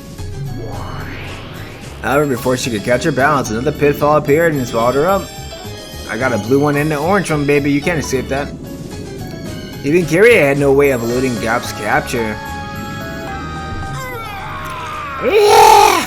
Oh my god, that looks funny as hell. It fucking disappeared. Snap went her fingers once again, and shocked Nanjo disappeared into the floor. Another snap of the fingers. And 410 let out a short yelp and jumped back. This time a slightly larger pitfall had opened up and taken in both Shannon and Kenon, who had been standing in the line by the door. But because 410 had jumped away from the door, the way was no longer blocked. Instinctively aware that what they should do next, Goda dashed out through that door. Of course, Kumasawa too was hot on his heels and ran off at lightning speed. Ain't gonna escape this. As Gap snapped her fingers over and over, round jet black pitfalls opened one after another behind them, chasing them. However, they did nothing but drive the desperately fleeing pair forward, and couldn't swallow them up. Goda and Kumasawa escaped in a matter of seconds. Oh shit! They got away. ご安心を。逃走目標を捕捉中であります。データリンクよし。 Well, they might be dead now. にひ、狙撃しますか？いいえ、それは許可でき Oh, ませ they're ん。 not dead. Okay. 貴重な生贄です。親方様の許可を待つよう。大ゴールドスミス卿、指示を待ちます。第二の晩の訪れにはまだ早いと我が魔力の源泉がささやいておるわ。今はならん。好きにさせてやれ。どうせこの島からは逃げられぬわ。親方様の魔力の源泉とはすなわちノイズとリスクと生んだべし。 That's a big ass risk. Let them go. つまりは決まりでというわけですか。そうとも言うかもしれぬ。ガープ、ご苦労であった。儀式はこのまま着実に進めよ。さて、それはそれとして、次は我が孫たちだ。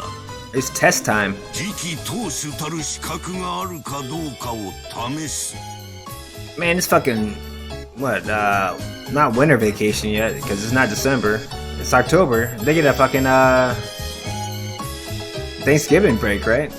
Oh, they probably already had. Okay, yeah, they get a Thanksgiving break right now. Probably. They don't fucking have a break and not fucking do schoolwork. Jesus Christ. その資格があると判断されたならベアとの復活を断念されるおつもりで。無論だ。にもかかわらず試す。女の身にはわからぬであろうな。この矛盾、我が狂気など。 What are you talking about? Women can understand that. It's called being a simp, right? That's what you're doing right now. Well, let me kill my fucking family members. Resurrect this girl that I still love. That's being a simp, right? Plain and simple.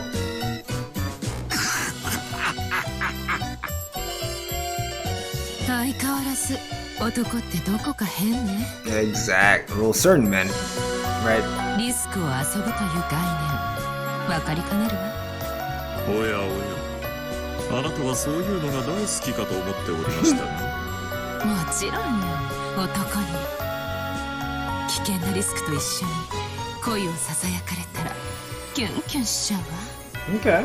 ただしイケメンに限る。 Oh. お静かに死後は慎むように。 Damn, Virgilia. Laying down the law? 実にかしましい奴らだ。だが少なくとも退屈はせん。これだから召喚は愉快なのだ。 So he's doing the same thing that Angie did.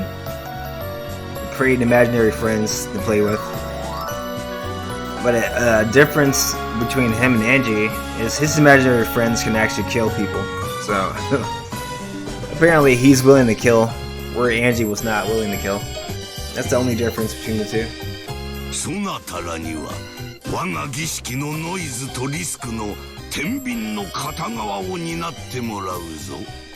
And I'll explain it the other way too. So that's the magic way to explain it, right? Oh, he's more powerful magically. So his summoned beasts can actually kill humans because he's more powerful. He has more magic power. Or the reality is they didn't actually die through magic. So the people that were killed in this this little scene here, all the people that got their heads split open, right?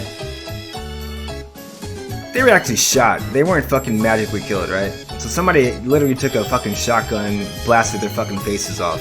That's what really happened. But the person who did this is pretending that it's magic. Why? Because they had the actual, you know, gravitas, the cojones, to actually take a shotgun in real life and blast their face off. So now, once they've done that, now they can go back and pretend that magic was the reason why they did that, right? To whereas Angie, what she was trying to do was do it the exact opposite. She's trying to, you know, work backwards. She's trying to, like, use the magic to actually do the killing for her, when you're supposed to do the killings first and then use magic to explain the killings away. So she didn't get that part, right? She doesn't understand that part yet. Like, magic doesn't really exist to do the shit for you. Magic exists to explain the shit away for you.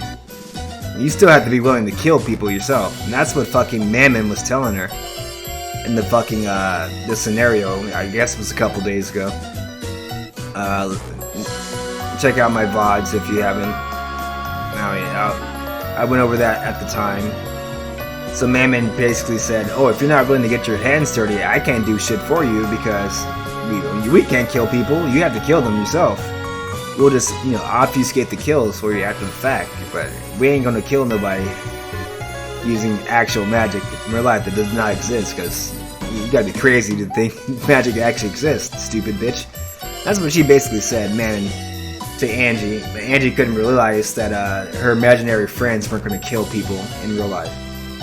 So, you gotta be smarter than that, right? You gotta do the kills first, and then use your imaginary friends to explain the fucking kills away. If somebody, like, you know, gets wise about, oh wait, these guys are dead, where's your alibi at? Oh well, I was talking to my magical friends. That's my alibi, right? That's pretty much what it is.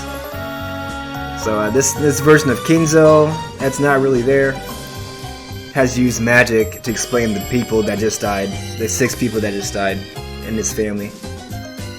Did that actually happen with magic? Nah. Like I said, it happened probably with the shotgun, point blank range for most of these people, blast half their face off. We already know that the last kill, Rosa got killed. Looks like a sniper rifle or a fucking just a regular rifle, because there was no, she didn't get her face blown off. She just got, like, you know, bullet through the fucking brain basically for being a dumbass and trying to, like, attack Kinzo. So that's what happened with her. That's what happened to the other 5 people.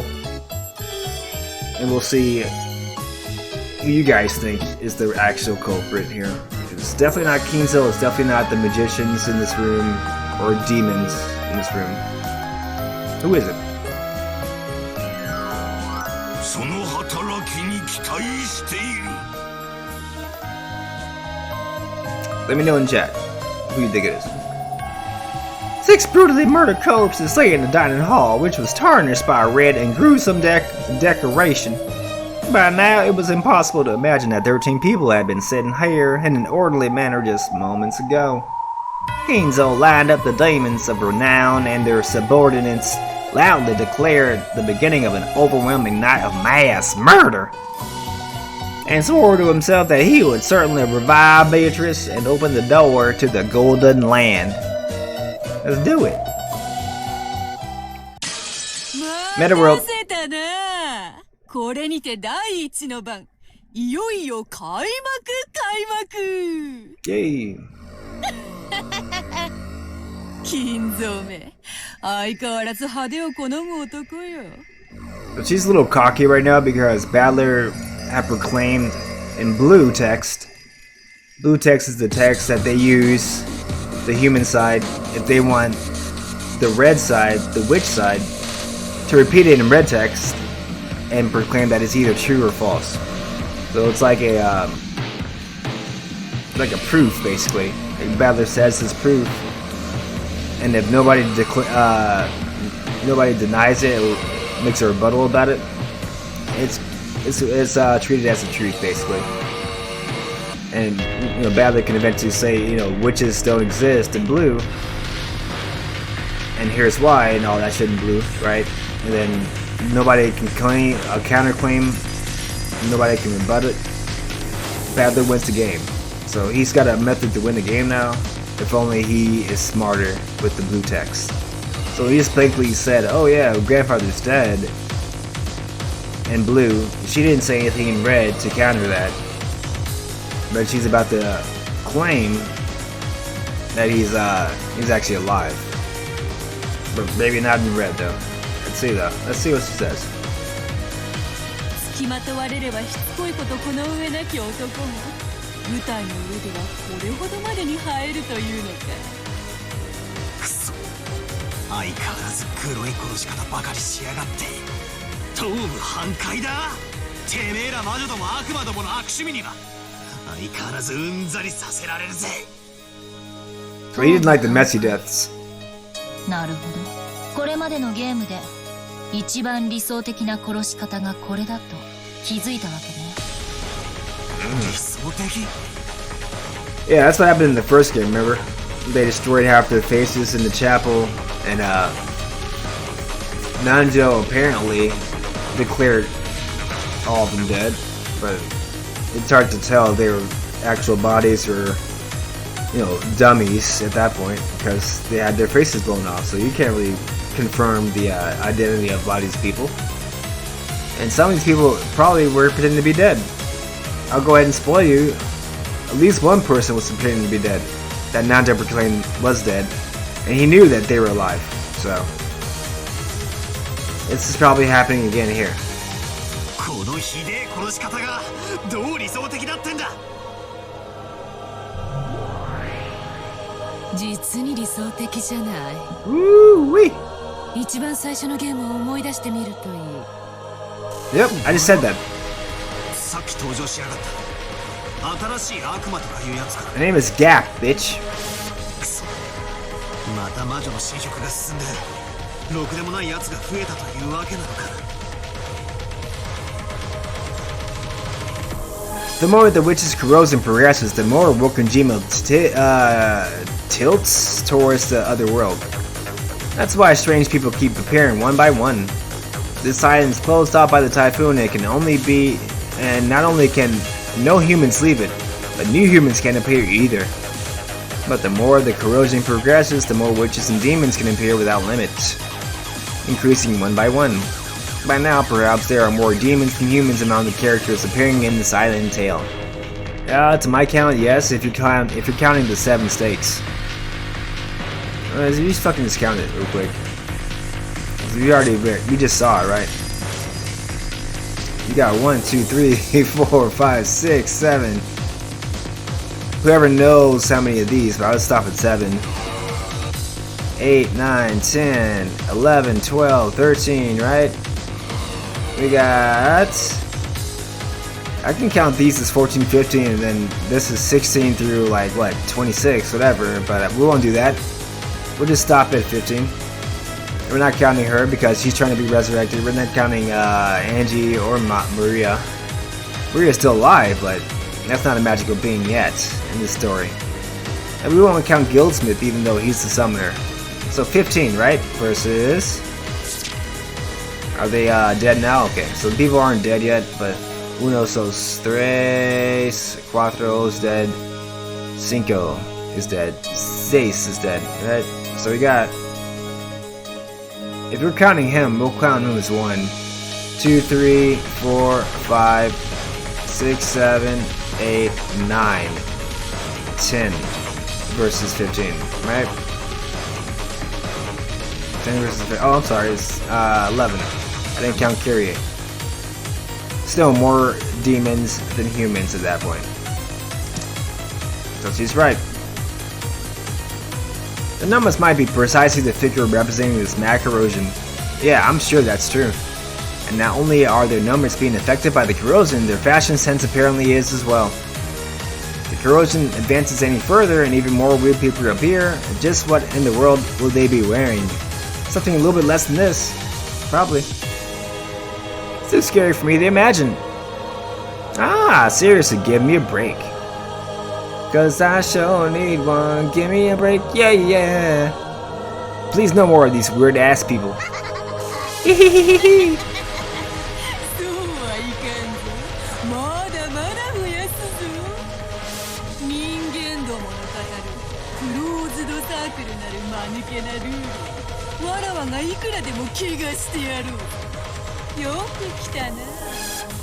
我が優雅なるゲーム Elegance. ガープよ Gap. お久しぶりね、リーチェ。 Beatrice. お元気だった？というか随分元気そうじゃない。あなた若返った？私が知ってる頃より2、300歳若々しいわ。ああ。 That's a hell of a compliment, right? You look 300 years younger than I last saw you. I'm gonna use that in fucking bar next time. The demon grandfather had summoned and introduced as Sgop, sorry. Took a glance at me and then grinned as though she figured something out on her own. Honestly, I felt that smile was repulsive. I don't know why I'm talking as fucking Beatrice and Gop. It's just Battler talking, but oh well. ってことは輪をかけてろくでもねえやつってわけだ。しかしクローズドサークルがなんとかって言ってやがったな。どういう意味だ？今の六軒島のような外界から断絶された場所で起こる連続殺人ミステリーがクローズドサークルとも呼ばれるの。 I thought this motherfucker was a mystery buff. Like, I thought he fucking read mystery novels when he was a kid. How does Angie have to explain this shit to you, dude? What the fuck? He didn't read anything but the Hardy Boys, apparently, right? He read fucking Nancy Drew and the Hardy Boys. That's what he read. He didn't read anything fucking Agatha Christie or anything like that, right? He had no idea. No Sherlock Holmes, dog. Come on, dude. Come on, bro. 人物と容疑者は限定されるのが一般的にもかかわらず、新しい容疑者候補が次々に輪の外から追加されていくのはミステリーの作法に反する。つまり人間とミステリーに対する魔女の冒涜ってつもりなんでしょう。あなたがグレーテル？なるほど、賢い子みたいね。そういう子好きよ。舌が甘くてとろけるから。 Damn. Okay. I mean, not to me. Not gross to me. I like to see that pairing, right? That's probably a fanfic somewhere, right? 冗談は服だけにしておいて。 I mean, point for Angie there. デビリッシュプリティの最新作、ジャック・ザ・リッパークリスマスブレッド。I believe that. 人間界の田舎 Good description for that. できないセンスでごめんね。 Oh, ouch. 通気性がいいのだけは理解できたね。 It'd definitely be another volley. They're going back and forth here, right? Oof, oof, oof. Nice tennis match over here. ついでに頭にも切れ目を入れたら I like that one. 脳みその通気性も良くなるかもね。Ouch. Why don't you say that to the fucking bullies in school, right? If you got this kind of fucking comeback, what the hell happened to school? School Angie, right? You can say this shit to the fucking bitch trying to make you fucking write this shit down in your notebook, right? Say, bitch, you can write your fucking Jenny Craig numbers down in this notebook instead, you fat piece of shit. Something like that, man, right? Just turn it back around against her. Easy, you knew how to do this shit. You did it right here. ガープは魔界の流行にいつも敏感でね。しかし今年の流行りも実に大胆。 Bold and beautiful. わらわも一度ぜひ取り寄せてみるとしよう。リーチにはアリグレがおすすめね。アリス&ザ・グレーブヤード。Nice. 今度一緒に666のお洋服見に行きましょうよ。 Is that a fucking hold up. Hold up. A tip? Might be. Sure is. These are references to modern Japanese fashion subcultures. Alice in the Graveyard references Alice and the Pirates, a gothic pirate punk Lolita fashion brand. Wow, they actually have something like that in Japan. 666 references the famous department and fashion store 109 in Shibuya, Japan's popular youth culture district. I actually knew that one. Finally, Devilish Pretty is a reference to the Angelic Pretty, very famous sweet Lolita fashion brand. I didn't see Devilish Pretty at all. Where is that at? このゲームを終えたらぜひそうしよう。 I didn't see that at all. Oh, was that before the fucking 666? I think so.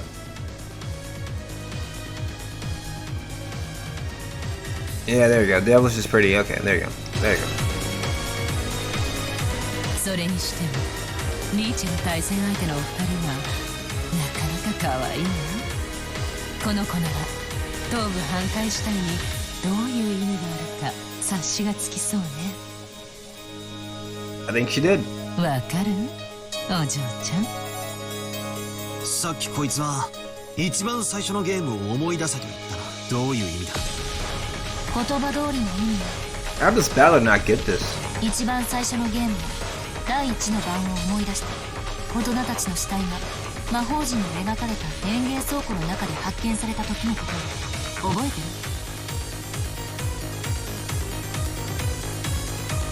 You're gonna have to jog his memory because he's too stupid to remember. Episode 1, the first Twilight. 6 people, Kraus, Brad, Rudolph, Kyrie, Rosa, Shannon, and Goda all died. And each of them had their head pulverized. Were they all dead though? あの時あそこには2種類の死体があったわ。それは顔面を粉砕された死体と側面を粉砕された死体の2種類。そうだ、顔面粉砕はルドルフ、キリエ、ローズ、ゴーダの4人。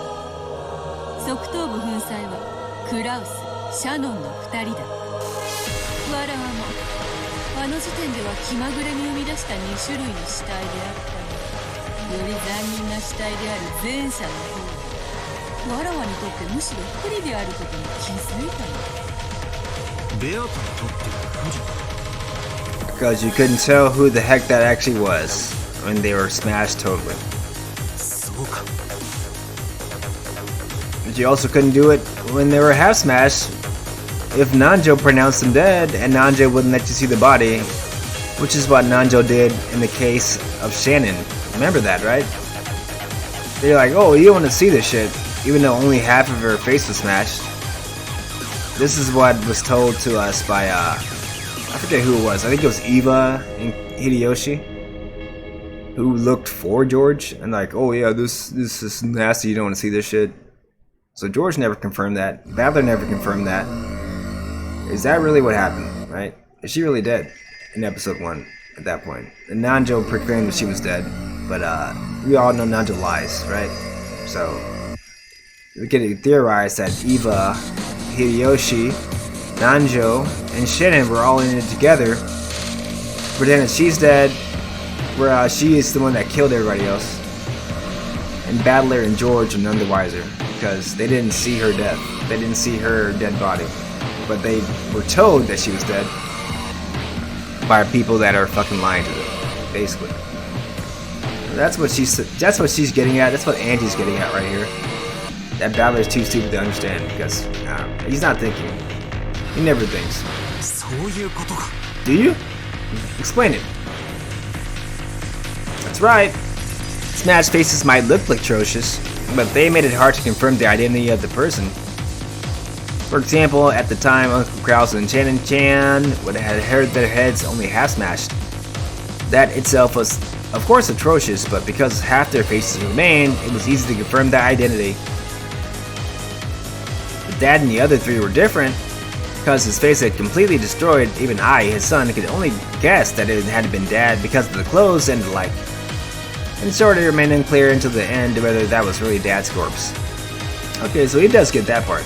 Okay. 第1のゲームの時にも、もしも推理バトルが行われてたなら、俺は多分親父たちの死体を本人確認不能のため偽装死体の可能性もあると主張していたかもしれない。何しろあのゲームの時にはベアとは一切赤での発言もしていない。お上手よ。それで正解。偽装死はミステリーの基本の一つ。たとえ医者に検証させたとしても、犯人とグルを疑われればその結果。Hey, she gave him one for free, right? She gave him one for free. つまり確実な死を保証できない死体は常に魔女サイドを不利にするということ。Oh yeah. あらゆる死体について偽装死を疑い、その後の事件の犯人に想定することができる。Big clue. Well, I've already told you that clue though. But if you didn't get there yourself at this point, like I did, that would be a big clue that you should start thinking about this way for episode 1 at least, and probably episode 4, right? バトラの嫌う手だけど、魔女に対する最も初歩的な一手目。ああ、そうだ。だからベアとは赤を使い出した。赤き真実で完璧な検視を行うようになったんだ。そういうことだ。本来ならこの第一の番の惨劇に対し、わらわはすぐにでも赤き真実にてこの度の6人の死亡を確定させるところである。しかし知っての通り、今回のわらわの戦闘はこれまでとは正反対、赤き真実の兵糧攻めといったところ。 And she's doing this, but you notice there's a lot more magic off the bat in these first Twilight killings, right? It wasn't this much magic in the first 3 episodes for the first goddamn 6 kills. Now all of a sudden we got all these goddamn witches and demons all up in the face of the fucking family members. And then they're getting transported to a jail cell on top of that. And people that are gonna die next. Like, what the fuck? That's a little different. You can't use red to complain about the truth and reality of the shit. And yeah, you can use all the magic you want. 必要最低限の赤にたった1箇所だけほころびさせればいい。 Not a bad strategy. つまりわらわは究極的に言えばそなたのあらゆる密室の推理についてあらゆる暴言を許せどそのうちの一つたった1回の赤き真実にて打ち破るだけで良いわけだ。散々俺をいたぶってきやがったくせに俺が反撃に使い出したら今度は引っ込めやがったってわけだ。ふざけやがってよ。 Better whip it out, girl. とにかく赤を使いたくない。けちりたい。 I got to have it.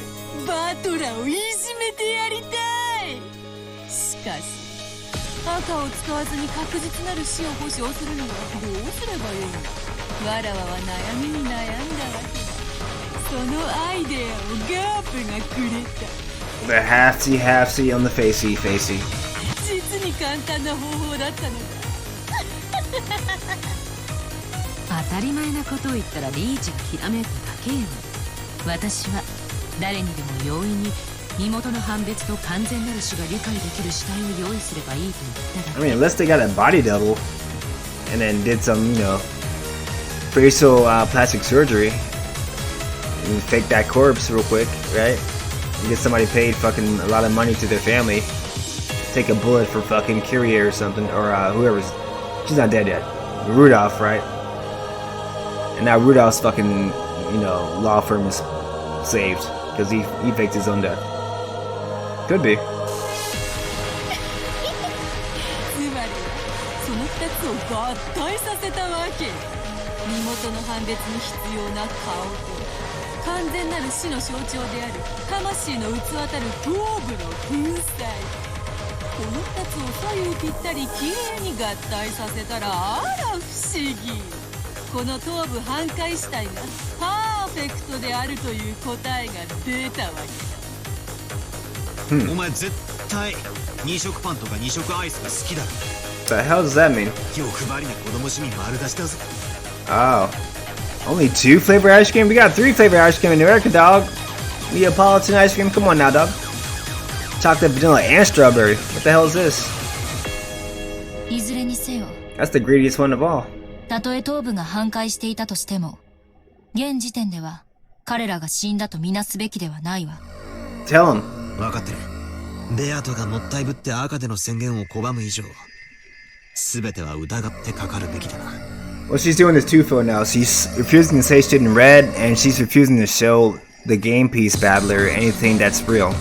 So she's been showing all of his fake scenes this entire game, pretty much.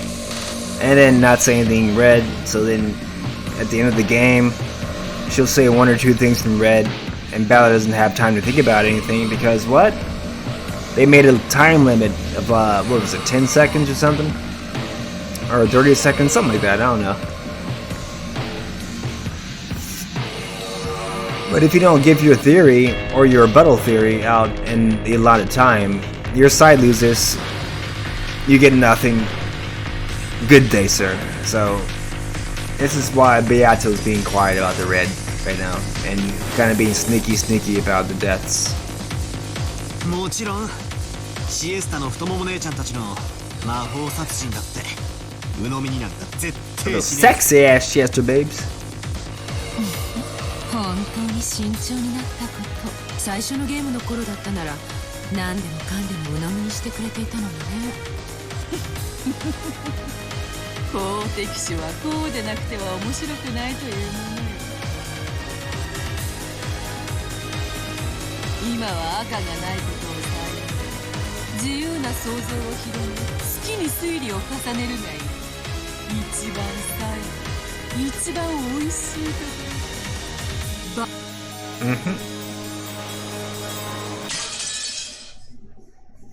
Shatter. Shatter like glass. My name is Philip Glass. The sweet world of riches, eh? How sweet it is. Oh, it's very sweet. Rose is dying here. Let's see what happens here real quick. And I'm gonna have to actually call it a morning. It's actually a little bit in the morning now, so not call it a night, but call it a quick morning. We'll continue this probably a little bit later today. I'm expecting a couple things to come in the mail tomorrow. I have to deal with that shit and work, of course. But after that, I kind of want to see what happens with Rosa here. So I'm a little curious. Let's see what happens real quick before I end the stream, though. Silent, black, cold, painful. I regain consciousness bit by bit, and the first thing that I thought was that it should have been better if I didn't. After all, my body was so cold and hurt so much, and it became worse the more my consciousness returned. How the fuck is she alive, dude? I feel like I have been sleeping in the darkness for a long time now, face down on ice cold marble. This is why I always tell myself, even if it's just a nap, at least get on the sofa. I always know that if I naively tried to close my eyes for just a second and end up sleeping on the floor of my desk, or it'll hurt my body later and I'll suffer for it. Cause I slept on such a cold and hard floor, I was chilled to the bone. But I slept on such a hard and cold floor, side of my face had been pressing down against it. It was very painful. If I were to look in the mirror right now, I was sure I'd see an embarrassing mark. I didn't think that just rubbing it would make that mark disappear, but I stroked this hurting side of my face for the time being, trying to smooth it over. And her face is gone. It's like, oh, I don't have a face. Where is this? I thought it was a pitch black, but that appeared not to be the case. After all, I could faintly see my own body. Without a doubt, there was some sorts of light, but even when I looked at the ceiling or else the sky, there was only an expanse of blackness, and I couldn't see any such thing. My body alone was slightly lit. There was everything else was sunk in darkness. That's what this world was like. It was almost as though I alone had been abandoned in a forgotten world. My mind grew clearer. I started getting nervous about why I was all alone in a lonely place like this. Because you deserve it. You're in limbo, bitch. Your badass bitch ass self. When I was about to call out, asking if anybody was there, patter, patter, I heard footsteps coming towards me. They were light footsteps, so I thought it was probably a kid. They didn't feel creepy to me, so I wasn't afraid. But they also weren't Maria's footsteps. So, wondering who in the world would be in the darkness like this, I stared in the direction I could hear the footsteps from. As I did, a faint, approaching silhouette came into view. It looked like a child much younger than Maria. Who the hell is this? I didn't know him. But the expression on his face was like a lost child separated from his parents. As a parent with a daughter myself, I felt as though my chest was being torn apart. Uryu. Uryu? You know who it is when he says Uryu. Oh, she knows. Instantly, this kid muttered that infantile word. I felt a sharp pain in the half of my face that was aching from the cold floor, as though it had been pierced by long, thin, hard needles. I reflexively pressed my hand up against that side of my face, and you felt fucking blood vessels and shit. まだ痛い？ありがとう、僕。ここはどこ？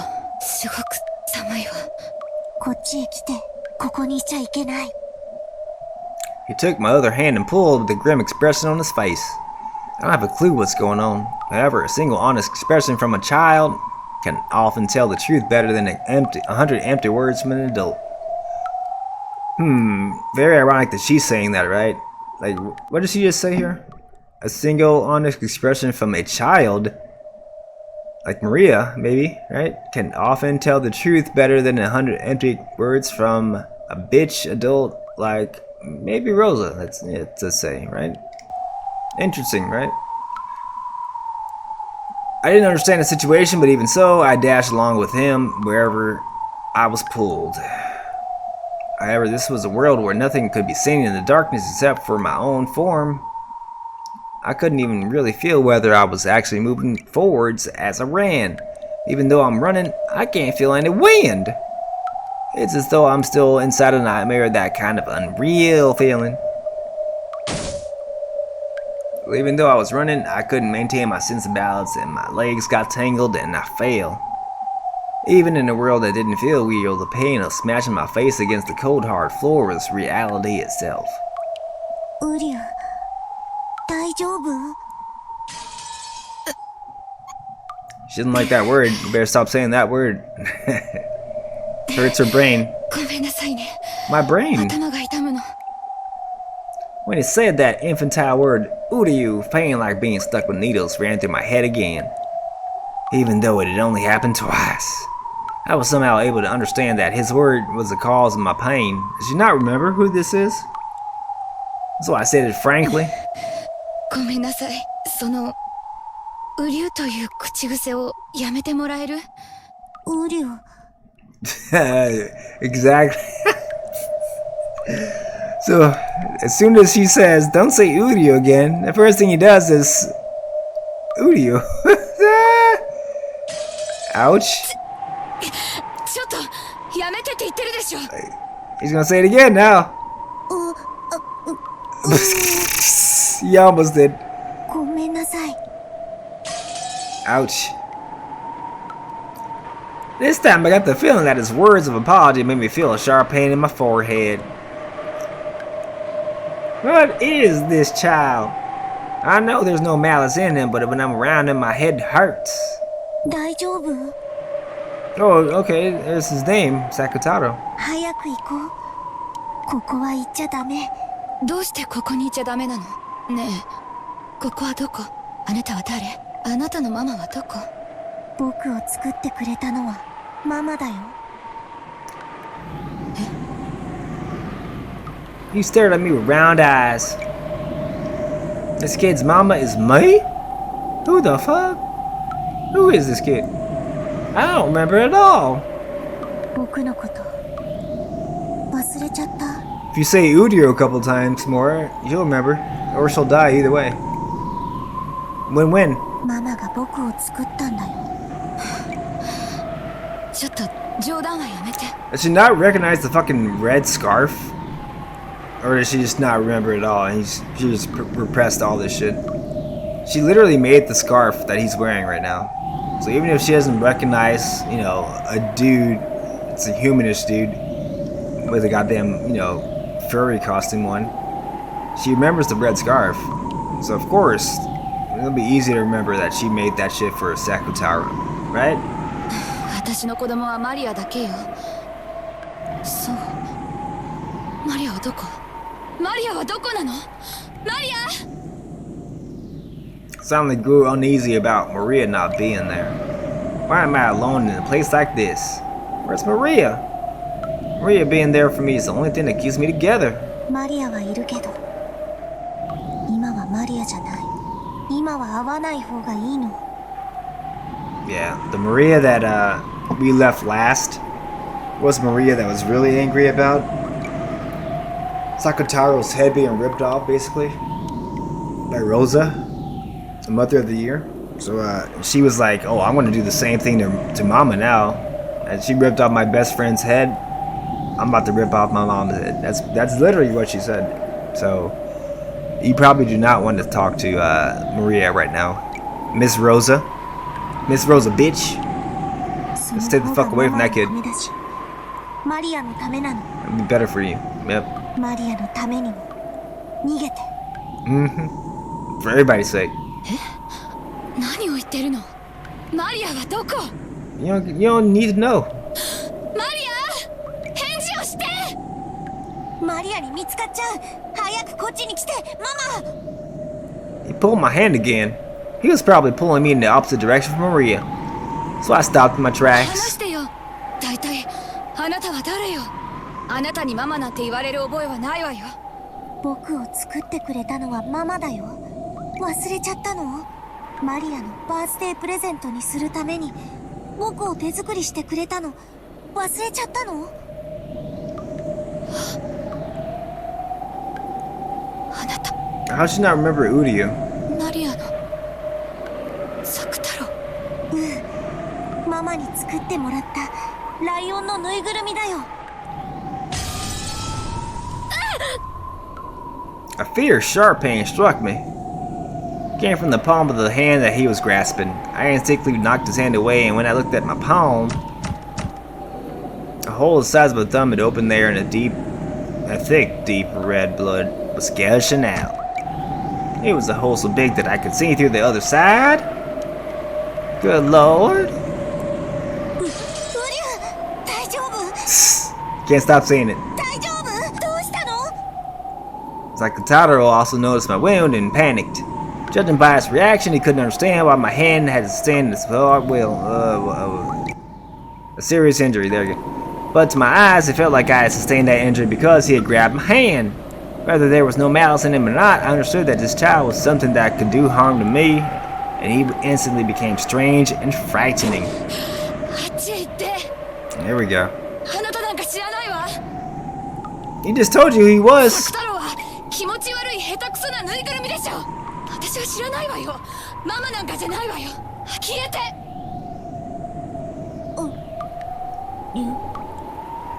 Aw. Denied again. Slowly, the base of Sakutaro's neck tore in a horizontal line, gaped open, and the pitch blackness inside him peeked out.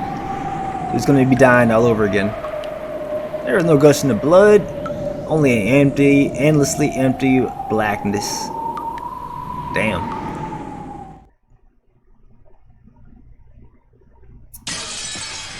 Ouch. And then, from the inside of the gas, cotton snow poured out and he slumped over, scattering bits of cotton about. And all that remained there was crumpled yellow cloth. The bits of cotton that looked like sticky, crisp cotton candy. Aw. A lion stuffed animal. Without a doubt, they were the remains of the Sakataro stuffed animal I had torn apart on that day, overcome by my emotions. The instant I admitted that, a long, sharp shriek that could rupture an eardrum tore the world apart. Uh-oh, here comes Maria.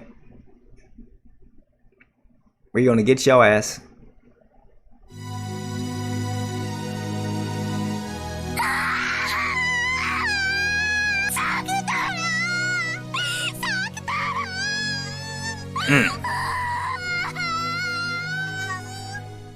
Alright, so we're gonna end it right there because this is gonna be a depressing scene to end on otherwise. Before we go into that of the crying kid and their fucking decapitated goddamn stuffed animal, we're gonna put a pin in it right now for here and say, in the meantime, y'all, and in the between time, y'all, don't be like Rosa. Be a good mother if you are a mother. Happy late Mother's Day to all your mothers out there. Be good to each other. Be excellent to each other. And party on, dudes. We'll catch y'all on the flip side, on the hippity hoppity side. Bye.